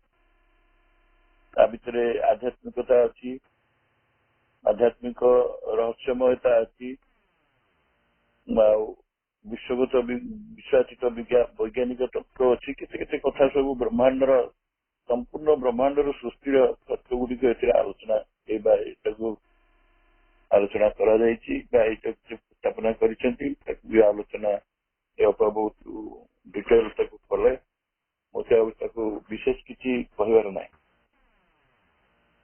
ମୁଁ କେବଳ ବିଷୟବସ୍ତୁ ଉପରେ ଯାହା ସେ ଲେଖିଛନ୍ତି ତାରି ଉପରେ ଟିକେ ଟିକେ ଟିପ୍ପଣୀ ଦେବି, ଟିକେ ଟିକେ ସମୀକ୍ଷା, ମାନେ ଟିକେ ଟିକେ ସର୍ଟରେ କହିବି ସେ ଲାଇନ ଗୁଡାକ ଉପରେ, କେବଳ ଆଉ କିଛି ନାହିଁ। ପ୍ରଥମ ଯୋଉ ଲାଇନଟି ପ୍ରଭୁ ଲେଖିଛନ୍ତି, in us is the thousand-fold spirit which one। ସେଇ ପରମ ଚିନ୍ମୟ ପୁରୁଷ, ସେ ଯେତେ ଆମ ଅନନ୍ତ ଜଗତର ଯେତେ ପରିପ୍ରକାଶ, ଯେତେ ଉଦ୍ଭାସନ, ସେ ସବୁ ଭିତରେ, ସେ ଆନିମେଟ ହଉ ବା ଇନଆନିମେଟ ହଉ, ନିର୍ଜୀବ ବା ସଜୀବ ହଉ, ସବୁ ଭିତରେ ସେ ହିଁ ଅଛନ୍ତି। ସେ ଏବଂ ଅଜୟ, ସେ ସବୁଥିରେ ଅଛନ୍ତି ଏବଂ ତାଙ୍କର ଏକତ୍ୱକୁ ସେ ଅବିଚ୍ଛିନ୍ନ ଭାବରେ, ଅକ୍ଷୁଣ୍ଣ ଭାବରେ ରଖିଛନ୍ତି। ଏଇ ପ୍ରଥମ ଲାଇନର ବିଶେଷତ୍ୱ ହେଉଛି ପ୍ରଭୁଙ୍କର ଏଇଟା। ସେ କହୁଛନ୍ତି ଚେତନ ପୁରୁଷଙ୍କର ଯୋଉ ପରିପୂର୍ଣ୍ଣ ଏକତ୍ୱର ଲୀଳା, ସେଇ ହିଁ ଇଏ ହଉଛି ଏକ ଏକତ୍ୱର ଲୀଳା। ଅର୍ଥାତ୍ ସିଏ ସବୁରି ଭିତରେ ଅଛନ୍ତି, ଏକ ଅଦ୍ୱିତୀୟ ହେଇକିରି ତାଙ୍କର ଏକତ୍ୱକୁ ରଖିଛନ୍ତି। ଏଠି ଆମେ ସାଧାରଣ ଗଣିତକୁ ପ୍ରୟୋଗ କରିପାରିବାନି, ସେ ଖଣ୍ଡ ଖଣ୍ଡ ହେଇକିରି ମିଶିକିରି ଏକ ହେଇଛନ୍ତି ତା ନୁହେଁ। ଏକତ୍ୱ ଏଇଟା ହଉଛି ତ ବୈଚିତ୍ର୍ୟ। ତ ଆମେ ଯେତେବେଳେ ତାଙ୍କ ସହିତ ଏକାନୃତି ହେଇପାରିବା, ତାହେଲେ ଯାଇକି ଆମେ ଜାଣିପାରିବା ତାଙ୍କର ସେଇ ବିଶ୍ୱମୟତାର ଐକ୍ୟସୁର ସହିତ ଆମେ ଯେତେବେଳେ ଗୁନ୍ଥି ହେଇଯିବା, ତା ସହିତ ମିଶିଯିବା, ଟ୍ୟୁନ୍ ହେଇଯିବା, ସେତେବେଳେ ବି ଆମେ ଜାଣିପାରିବା ଯେ ପ୍ରକୃତରେ ସେଇ ପରିପୂର୍ଣ୍ଣ ଐକ୍ୟସ୍ଥାନଟି ସବୁରି ଭିତରେ ସମାନ ଭାବରେ ଅଛି, ପରଫେକ୍ଟ ସିମ୍ଫୋନି ଭାବରେ ରହିଛି। ଇଏ ହଉଛି ପ୍ରଥମ ଲାଇନରେ। ଦ୍ୱିତୀୟ ଲାଇନରେ ସେ କହୁଛନ୍ତି an eternal thinker, calm and great and wise। ସେ ଶାଶ୍ୱତ ବା ଚିରନ୍ତନ ଭାବୁକ ଜଣେ। ଭାବୁକ ଏଠି ସେଇ ଅର୍ଥରେ କହୁନାହାନ୍ତି, ସେ ଜଣେ ମନୀଷୀ, ଯୋଉଟା କି ଉପନିଷଦରେ ଆମକୁ ଆଲୋଚନା କରାଯାଇଛି। ସେ ଜଣେ ଶାଶ୍ୱତ ମନୀଷୀ, ସେ ସବୁବେଳେ ସ୍ଥିର ଥାନ୍ତି, ସେ ସ୍ଥିର ଥାନ୍ତି, ପୁଣି ସେ ଇମୋସନ୍ ବୁକ୍ ନଟ୍। ସେ ହଉଛନ୍ତି ମହାନ ଆଉ ପ୍ରଜ୍ଞାବାନ। ତାଙ୍କଠାରୁ ଅଧିକ ପ୍ରଜ୍ଞା କାହା ପାଖରେ ନାହିଁ। ସେଇ ଯେମିତି ଆମେ ଜାଣୁ, ଯେତିକ ପ୍ରଜ୍ଞା, ଯେତେ ପ୍ରେମ, all wisdom, all love, all power, ସେ ହଉଛନ୍ତି ସେଇ ପରମ। ତେଣୁ ସିଏ ହଉଛନ୍ତି ଜଣେ ଶାଶ୍ୱତ ଭାବୁକ। ଯେତେ ଆଇଡିଆ, ଯେତେ କନସେପ୍ଟ ଅଛି କ୍ରିଏସନର, ସବୁର ନିର୍ମାତା ସେ ସବୁ ସୃଷ୍ଟିର କଜ ଆଣ୍ଡ ଇଫେକ୍ଟ। ସେ ହଉଛନ୍ତି ସ୍ଥିର, ସେ ହଉଛନ୍ତି ମହାନ, ସେ ପ୍ରକୃତରେ ପ୍ରଜ୍ଞାମାନ। ତା ଅର୍ଥ ସିଏ ଥିଲେ, ସୃଷ୍ଟିର ଆରମ୍ଭରେ ଥିଲେ, ଅଛନ୍ତି ବି ଏବେ, ଭବିଷ୍ୟତରେ ଯୋଉ ପର୍ଯ୍ୟନ୍ତ ଏଇ ଦିବ୍ୟଲୀଳା ଶେଷ ଯବନିକା ପତନ ପର୍ଯ୍ୟନ୍ତ ବି ସେ ଥିବେ। ପ୍ରଭୁଙ୍କର କହିବା କଥା, ତାଙ୍କ ବ୍ୟତୀତ ସୃଷ୍ଟି ଆଉ ସ୍ରଷ୍ଟା ଯେହେତୁ ତାଙ୍କ ଭିତରେ ଏକତ୍ୱ, ସୃଷ୍ଟି ଅଲଗା ନୁହନ୍ତି। He is not extra cosmic, he is infra cosmic. ତାମାନେ ଇନଫ୍ରା କସ୍ମିକ୍ ଅର୍ଥ ସେ ଟ୍ରାନ୍ସେଣ୍ଡାଲ ଥିଲେ ବି ଏଇ ବିଶ୍ୱମୟତା ଭିତରେ ଅଛନ୍ତି, ଆଉ ବ୍ୟକ୍ତିଗତତା ଭିତରେ ବି ଅଛନ୍ତି। ସବୁକୁ ସେ ରଖିଛନ୍ତି ତାଙ୍କ ଭିତରେ, ସିଏ ଗୋଟେ ଅଲଗା ଜାଗାରେ ନାହାନ୍ତି। ତାପରେ ସେ କହୁଛନ୍ତି seer whose eyes is all regarding sun. ମାନେ ସିଏ ଏମିତି ଏକ ଦିବ୍ୟତା, ତାଙ୍କର ଚକ୍ଷୁ ଯୁଗଳ ଯେମିତି ସୂର୍ଯ୍ୟ ସମ ସବୁ ଦେଖିପାରିବ, ଜ୍ୱଳନ୍ତ ଜ୍ୟୋତିର୍ମୟ ଏବଂ ପ୍ରଜ୍ଞାମୟ। ପ୍ରଜ୍ଞାମୟ ଯାହାର ସେମାନେ ସେଇ ଚକ୍ଷୁରେ ଆମେ ଯେମିତି ଇନ୍ଦ୍ରିୟ ବୋଧ ଦ୍ୱାରା ଆମ ଆଖିରେ ଦେଖୁଛୁ ସେ ସେଭଳି ଦେଖିବାଟା ନୁହେଁ। ସେ ଦେଖିବାଟା ହଉଛି ଯେମିତି ସବୁବେଳେ ତାଙ୍କ ଭିତରେ ସେଇ ପ୍ରଜ୍ଞା ରହିଛି, ସେଇ ଜ୍ଞାନ ରହିଛି ଏବଂ ସମସ୍ତ ଜଗତକୁ ଏକ ସମୟରେ ସାଇମଲ୍ଟେନିୟସଲି ସେ ଦେଖୁଛନ୍ତି। ତାର କାରଣ ହଉଛି he is beyond space and time. ସେ ଯେହେତୁ ସ୍ପେସ୍ ଆଣ୍ଡ ଟାଇମ୍ ଭିତରେ ଆବଦ୍ଧ ନୁହନ୍ତି, ତେଣୁ ଆବଦ୍ଧ ହୁଅନ୍ତି ଯେତେବେଳେ ଏକରୁ ବହୁତ ହୁଅନ୍ତି ସେତେବେଳେ ସେ ଆବଦ୍ଧ ହୁଅନ୍ତି, ତାରି ଭିତରେ ସେ ଅଭିବ୍ୟକ୍ତ ହୁଅନ୍ତି, ସେତେବେଳେ ସେ ଥାନ୍ତି ଜଣେ ଚଳମାନ ବ୍ରହ୍ମ ଭାବରେ, ଡାଇନାମିକ ବ୍ରହ୍ମନ୍। ତେଣୁ ସେ ସବୁକୁ ଦେଖିପାରୁଛନ୍ତି। ଯେମିତି ଉପନିଷଦରେ ଅଛି ସେ ମଧ୍ୟ କବି, ଏ ପୋଏଟ୍ ଅଫ୍ କସ୍ମିକ ମିଷ୍ଟ୍ରି। ତାମାନେ ଏଇ ଯୋଉ ବିଶ୍ୱଗତ ବା ବିଶ୍ୱ ବୈଶ୍ୱିକ ରହସ୍ୟ ଯେତେ ଅଛି ସବୁ, ଏ ରହସ୍ୟ ତ ବର୍ଣ୍ଣନା ସବୁ ଅପା କରିଗଲେ, ତାକୁ ମୁଁ ଆଉ ବିଶେଷ କହୁନି। ତାର ସିଏ ହଉଛନ୍ତି କବି, ସିଏ ହଉଛନ୍ତି ନିର୍ମାତା, ସିଏ ହଉଛନ୍ତି ବିଧାତା। ଏଇ ଯୋଉ ସୃଷ୍ଟି ତ ରହସ୍ୟମୟ, ସୃଷ୍ଟିକୁ ବୁଝିବାର ସାମର୍ଥ୍ୟ ମଣିଷର ନାହିଁ, ଆମମାନଙ୍କର ନାହିଁ। ଆମର ସୀମିତ ମନ ଭିତରେ ଆମେ ସବୁ ଜିନିଷକୁ ଖଣ୍ଡ ଖଣ୍ଡ କରିକି ବୁଝୁ। ତେଣୁ ଏଇଭଳି ଦୃଷ୍ଟି ଆମର ନାହିଁ କି ଆମେ ତାକୁ ବୁଝି ହବନି। ଏଇ ରହସ୍ୟମୟ ମହାକାବ୍ୟ ମାନେ ଦିବ୍ୟ ମାନେ ଡିଭାଇନ ମହାକାବ୍ୟ, ଏଇଟା ଦିବ୍ୟ ଦ୍ୱାରା ଭରପୁର ରହିଛି। ଏଥିରେ ସବୁ କିଛି ଅଛି, ସୃଷ୍ଟିର ସ୍ରଷ୍ଟାଙ୍କର ଏବଂ ସବୁ କିଛିର କାରଣ ଏବଂ ପରିଣାମ ସବୁର ଚିତ୍ର ଅଛି ସେଥିରେ, ସବୁର ବର୍ଣ୍ଣନା ସେଥିରେ ଅଛି। ଆମେ ତାକୁ ବୁଝିପାରିବାନି, ସହଜରେ ବୁଝିପାରିବାନି, କିନ୍ତୁ ଗ୍ରହଣ କରିନେବା। ଚାହିଁଦେଲେ ବି ଆମେ ଯଦି ଦେଖିବା ଜଗତକୁ ଥରେ ଦୃଷ୍ଟିପାତ କରିବା, ଦେଖିବା କେତେ ରହସ୍ୟରେ ଭରା। ସାଧାରଣ ଗୋଟେ ଘାସ ଫୁଲଠୁ ଆରମ୍ଭ କରି ଛୋଟ କୀଟଠୁ ଆରମ୍ଭ କରି ଏଇ ବିଶ୍ୱ ବ୍ରହ୍ମାଣ୍ଡରେ ଯୋଉ ଆମେ ଗ୍ରହ ନକ୍ଷତ୍ର ତାରା ଦେଖୁଛୁ, ବିଭିନ୍ନ ଅପ୍ ବ୍ଲାକ୍ ହୋଲ, ତାର ଯୋଉ ପ୍ରକାଣ୍ଡତା, ତାର ଯୋଉ ବିସ୍ତାରତା, ସବୁ ଦେଖିଲେ ମଧ୍ୟ ସବୁଠି ତ ସିଏ। ତେଣୁ ଆମେ ତାକୁ ଆକଳନ କରିବା ବା ତାକୁ ବୁଝିବା ବା ତା ଭିତରେ ପ୍ରବେଶ କରିବାକୁ ହେଲେ ଆମେ ତାଙ୍କରି ଚେତନା ସହିତ ଏକୀଭୂତ ହେବାକୁ ପଡିବ। We have two B unified. ଆମେ ସେଇ ପରମଙ୍କ ଚେତନା ସହିତ ଆମ ଭିତରେ ଏବଂ ବିଶ୍ୱ ଭିତରେ ଏବଂ ବିଶ୍ୱାତୀତତାରେ ସବୁଠି ଆମେ ତାଙ୍କ ସହିତ ଯେତେବେଳେ ଏକୀଭୂତ ହେଇପାରିବା, ସେତେବେଳେ ହିଁ ଜାଣି ହବ, ବୁଝି ହବ ଯେ ଏଇ ଯୋଉ ପୋଏଟ୍, ମାନେ ଯିଏ ହଉଛନ୍ତି ଦିବ୍ୟ କବି, ସେ କବିଙ୍କର ରଚନାକୁ କିଛି ମାତ୍ରାରେ ଆମେ ତା ଭିତରେ ପ୍ରବେଶ କରିପାରିବା। ସେ ଖାଲି ସେତିକି ନୁହେଁ, ଯାହା ସେ ସୃଷ୍ଟି କରନ୍ତି ପୁଣି ତାକୁ ଦେଖନ୍ତି, ତାକୁ ସେ ପୁଣି ନିରୀକ୍ଷଣ କରନ୍ତି। ସେଥିପାଇଁ ସେ ପ୍ରଭୁ କହୁଛନ୍ତି ଏ କ୍ରିଟିକ ୱିଟନେସ୍ ବିଶେଷ ଏଭ୍ରିଥିଙ୍ଗ। ଯେତେବେଳେ ଟିକିନିକି କରି, ଏଠି ହଉଛି କି ଅନନ୍ତ ସୃଷ୍ଟିତ ବିସ୍ତାରତା ଅନନ୍ତ, ସେ ଅନନ୍ତକୁ ଶାନ୍ତ ନ କଲା ପର୍ଯ୍ୟନ୍ତ, ଶାନ୍ତ ବା ଇନଫାନାଇଟ ସୀମା ନ କଲା ପର୍ଯ୍ୟନ୍ତ, ତାକୁ ଟିକିନିକି ତାର ଅନ୍ତର୍ଭେଦୀ ତତ୍ତ୍ୱକୁ ତାକୁ ଉଦ୍ଘାଟନ ନ କଲା ପର୍ଯ୍ୟନ୍ତ ଆମେ ବୁଝିପାରିବାନି। କିନ୍ତୁ ସିଏ ସବୁ ବୁଝିପାରିବେ। ସିଏ ହଉଛନ୍ତି ଦିବ୍ୟ ସମୀକ୍ଷକ, ସିଏ ହଉଛନ୍ତି ସେ ବିଶ୍ୱ ପୁରୁଷ, ବିଶ୍ୱାତୀତ ସାକ୍ଷୀ ପୁରୁଷ। ସେ ବ୍ୟକ୍ତିଗତ ଏବଂ ବିଶ୍ୱାତୀତ ସାକ୍ଷୀ ପୁରୁଷ, ଯିଏକି ସବୁ ସୃଷ୍ଟିର ସବୁ କଥାକୁ ସେ ଟିକିନିକି ସମୀକ୍ଷା କରନ୍ତି। ମାନେ ଇନଫାନାଇଟ ସୀମାଠୁ ଆରମ୍ଭ କରି ଇନଫିନିଟି ପର୍ଯ୍ୟନ୍ତ ଯାହା କିଛି ସୃଷ୍ଟିରେ ଯାହା ବିରାଟ, ଗ୍ରହ ନକ୍ଷତ୍ର ଭଳି ବିରାଟ, ଅଣୁ ପରମାଣୁ ଭଳି କ୍ଷୁଦ୍ରଠୁ କ୍ଷୁଦ୍ର, ସେ ସବୁକୁ ଦେଖିପାରନ୍ତି। ଏବଂ ଆବଶ୍ୟକ ପଡ଼ିଲେ ସେଇ ସବୁ ଯାକ ଖଣ୍ଡ ଖଣ୍ଡ ଯୋଉ ଫ୍ରାଗମେଣ୍ଟ, ତାକୁ ସବୁ କଣ କରନ୍ତି ନା ବାନ୍ଧି ଦିଅନ୍ତି। ଏଇଟା ହିଁ ହଉଛି ପ୍ରଭୁଙ୍କର କବିତ୍ୱ। କବିତ୍ୱର ଅର୍ଥ ଯେ ଆମେ ଯେମିତି ଗୋଟେ ବିଶେଷ ଦିନ ମାନଙ୍କରେ ଗୋଟେ ପୁଷ୍ପକୁ ଦଉଛୁ ତାଙ୍କ ପାଖରେ ଶ୍ରଦ୍ଧାଞ୍ଜଳି ଭାବରେ, ଏଠି ପ୍ରଭୁ କଣ କରନ୍ତି, ସେ ଯୋଉ ଶିପ ମାନେ ଗୁଚ୍ଛ, ଗୋଟେ ବ୍ରିଲିଆଣ୍ଟ ଶିପ, ମାନେ ସେ ଏକଦମ ସୁଶୋଭିତ ଚମତ୍କାର ଜ୍ୟୋତିର୍ମୟ ଗୋଟେ ଗୁଚ୍ଛ, ଏ ସମସ୍ତ ସୃଷ୍ଟି ଆଉ ସବୁ କିଛି ବି ସେ ବାଇଣ୍ଡ କରି ରଖିଛନ୍ତି, ସବୁ ଗୁଞ୍ଚିକି ରଖିଛନ୍ତି। ଗୋଟିଏ ସୂତାରେ ଫୁଲ, ବିଭିନ୍ନ ଭିନ୍ନ ଫୁଲକୁ ନେଇକି ଗୁଞ୍ଚିକି ମାଳାଟେ ଯେମିତି କରାଯାଏ, ସେମିତି ଚମତ୍କାର ହଉଛି ଏଇ ସୃଷ୍ଟିର ଗୁଚ୍ଛ, ସୁଶୋଭିତ ହେଇଛି। ତାର ସମସ୍ତ ଅଂଶ ମାନଙ୍କୁ ସେ ଯୋଡି ଦେଇଛନ୍ତି, ଗୁଞ୍చి ଦେଇଛନ୍ତି। ଆଉ ଇଏ ହଉଛି ଚିନ୍ମୟ ପୁରୁଷଙ୍କର ପ୍ରକୃତରେ ଦିବ୍ୟ ଲୀଳା, ବହୁତକୁ ଏକତ୍ଵ ମଧ୍ୟରେ ବାନ୍ଧି ରଖିବା ଏବଂ ସେ ଏକତ୍ଵର ଯୋଉ ନିଜସ୍ୱ ଧର୍ମ, ତାର ଗୁଣ, ତାର କ୍ୟାରେକ୍ଟରିଷ୍ଟିକ, ସେ ଯେମିତି ଅଲଗା ନ ହୁଏ, ସେ ଅଭିନ୍ନ ଭାବରେ ରହେ। ଡିଭିଜିବୁଲ पुणी से ही पूर्ण से इनपेनिट्रेबल पुणी पेनिट्रेबल ये सबूर एकत्र सबूर समाहार को लेकिन ये हूँ गोटे चमत्कारिता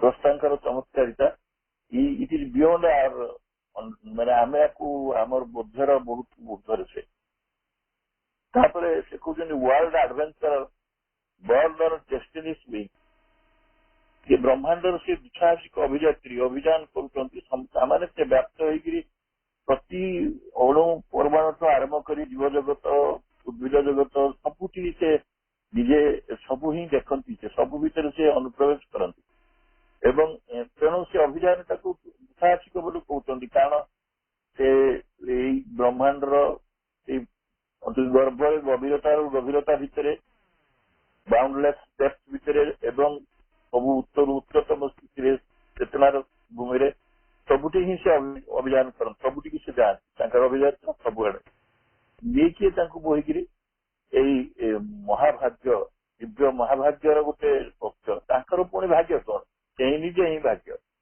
निजे ही एडवेंचर निजे ही भाग्य एवं सी जमी गोटे पक्षीर डेणारे से चारिड़े बुली पारे फ्रीली बुली पारे एवं से बहन भी कर नहीं पारे अन्य जिन सब नहीं पारे एसी सेमती सी समस्त सृष्टि को सी अभियान कर ब्रह्मांड अभियात्रा कर अभियात्री से बहन कर नौती जी सी हूँ महानियति दिव्य नियति से नियतिर पक्षरे से बाहित होता एगुड़िक सब बुझा गले आमको बहुत गभीरता भीतर को जावाक पड़ो तेणु समय भी सापेक्ष तेणु सी तो अपराध को सब आनिकडोट देकी उदाहरण देकी कहीदेवे समय मो पाखे ना गैम्बुल आम केवल गोटे बारंबार पढ़ले सहित आम निजे गोटे जाकि जिनटा को प्रकृत से किसी जो माने आम जब ट्यून हो प्रॉपर सिम्फोनीटा फॉर्मेशन हम आ सिम्फोनी निर्माता से सिम्फोनी रचयिता होती निजे ही से परम पुरुष से omnipotent reality सहित आम जो ट्यून हो अर्थ हूँ जमी आम गोटे म्यूजिकल कंसर्ट रे सब गुड़िक इन्स्ट्रुमेंट सहित संगीत सब ताल लय युड़िक सब यूनिफाइड ट्यून हुए से गले आम ही जापर आ देखिए से गैम्बल्स जय एंड ग्रीफ ये जीवनटा सुख दुख मरण विजय केतवे दुख आसे सुख आसे ये सब भीतर देकी मनुष्य अग्रगति करे सी हूँ सी सत जमी सहित जुआ खेलुं कर्म भाग्य नियति डिटरमिनिज्म केते कथा सब आ भीतर रही सब किसी रही केमती सी जुआ खेल सी निजे निज सहित खेल खेलती हमको लगे जन जन जो मैंने भगवत विश्वासी नुहति प्रकृत जो मैंने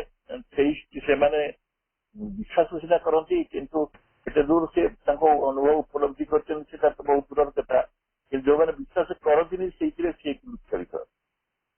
एक प्रकार खेल खेलती निज सहित तेणु सबकि जो आम से निमज्जित गभीरतर जो तत्वटी को जो आम सामान्यतम हो पछे कि उद्घाटन करवा ट्यून करवा सहित सिम्फोनी सहित किसी आम जापर अनुभवर कथा जापर माने नुहे जे शब्दर अर्थ रू जापर ट्यून करा पड़ो ये जो विराट जो सृष्टिर जो महान सृष्टि से राजाधिराज से होती परम पुरुष से पुणी होती प्रेमर दास ये तो वर्णना कले बहुत किसी करहब एगुड़ा प्रेम प्रेमास्पद प्रेमिक भर संपर्क कौन से मैंने ये हूँ महिमा आ महिमा भितर कौन से भल पाइबार जो दास ये तो जगतर मनुष्यर जीव सकल कथा कहला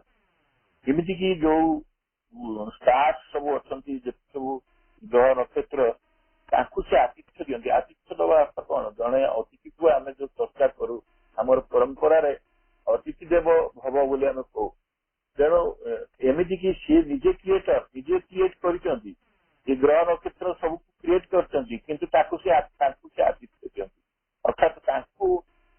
ବସିବେ ରହିବେ ତାଙ୍କ ଭିତରେ ଇକ୍ୱିଲିବ୍ରିୟମ ରହିବ କେତେବେଳେ ଅସଙ୍ଗତିର ତୀର୍ଣ୍ଣ ହବନି ସୌକୁମାରେ ପୂର୍ଣ୍ଣ ହବନି ସେ ସବୁକୁ ସେ ଦେଖନ୍ତି ସେଇ ସ୍ରଷ୍ଟା ଦେଖନ୍ତି ସେ କେତେ ମାଇନ୍ୟୁଟଲି ପ୍ରଭୁ ପୁରା ନିଜର ଦିବ୍ୟ ଦୃଷ୍ଟି ଦ୍ୱାରା ଦିବ୍ୟ କ୍ରିଏଟିଭିଟି ଦ୍ୱାରା ସେ ଏକଥା ଜାଣୁଛନ୍ତି ଆଣ୍ଡ ଗେଷ୍ଟ ଇନ୍ ଦି ନେଚରସିପ୍ ଯୋଉ ପ୍ରକୃତିର ବିଶ୍ୱ ପ୍ରକୃତିର ଯୋଉ ପାନ୍ଥଶାଳା ସେଥିରେ ସେ ଅତିଥି ସବୁଗୁଡା କ୍ୟାପିଟାଲରେ ଦେଖିବେ ସେ ହଉଛନ୍ତି ସବୁଠୁ ମହାନ ଅତିଥି ମାନେ ସେ ହଉଛନ୍ତି ଦିବ୍ୟ ଅତିଥି ଅର୍ଥାତ୍ ସିଏ ସବୁ ଦେଖନ୍ତି ପରମ ପୁରୁଷ ଭାବରେ ଦେଖନ୍ତି ଏଇଠି ବି ପ୍ରକୃତିର ଲୀଳାକୁ ସେ ଦେଖନ୍ତି ତାକୁ ବହୁତ କରନ୍ତି ପ୍ରକୃତିକୁ ଖାଆନ୍ତି ଖେଳିକିରି ସେ ଲୀଳାଟା ଦେଖନ୍ତି ତାଙ୍କୁ ହିଁ ଶକ୍ତି ଦିଅନ୍ତି ତାଙ୍କୁ ହିଁ ଏକ୍ଜିକ୍ୟୁଟ କରନ୍ତି କାର୍ଯ୍ୟକାରିଣୀ ଶକ୍ତି କରନ୍ତି କିନ୍ତୁ ତାଙ୍କର ଯୋଉ ସେ ସୃଷ୍ଟି କରନ୍ତି ବିଶ୍ୱ ପ୍ରକୃତି ସେ ସୃଜନଟାକୁ ମଧ୍ୟ ସେ ଉପଭୋଗ କରନ୍ତି କେମିତି ନା ତାଙ୍କର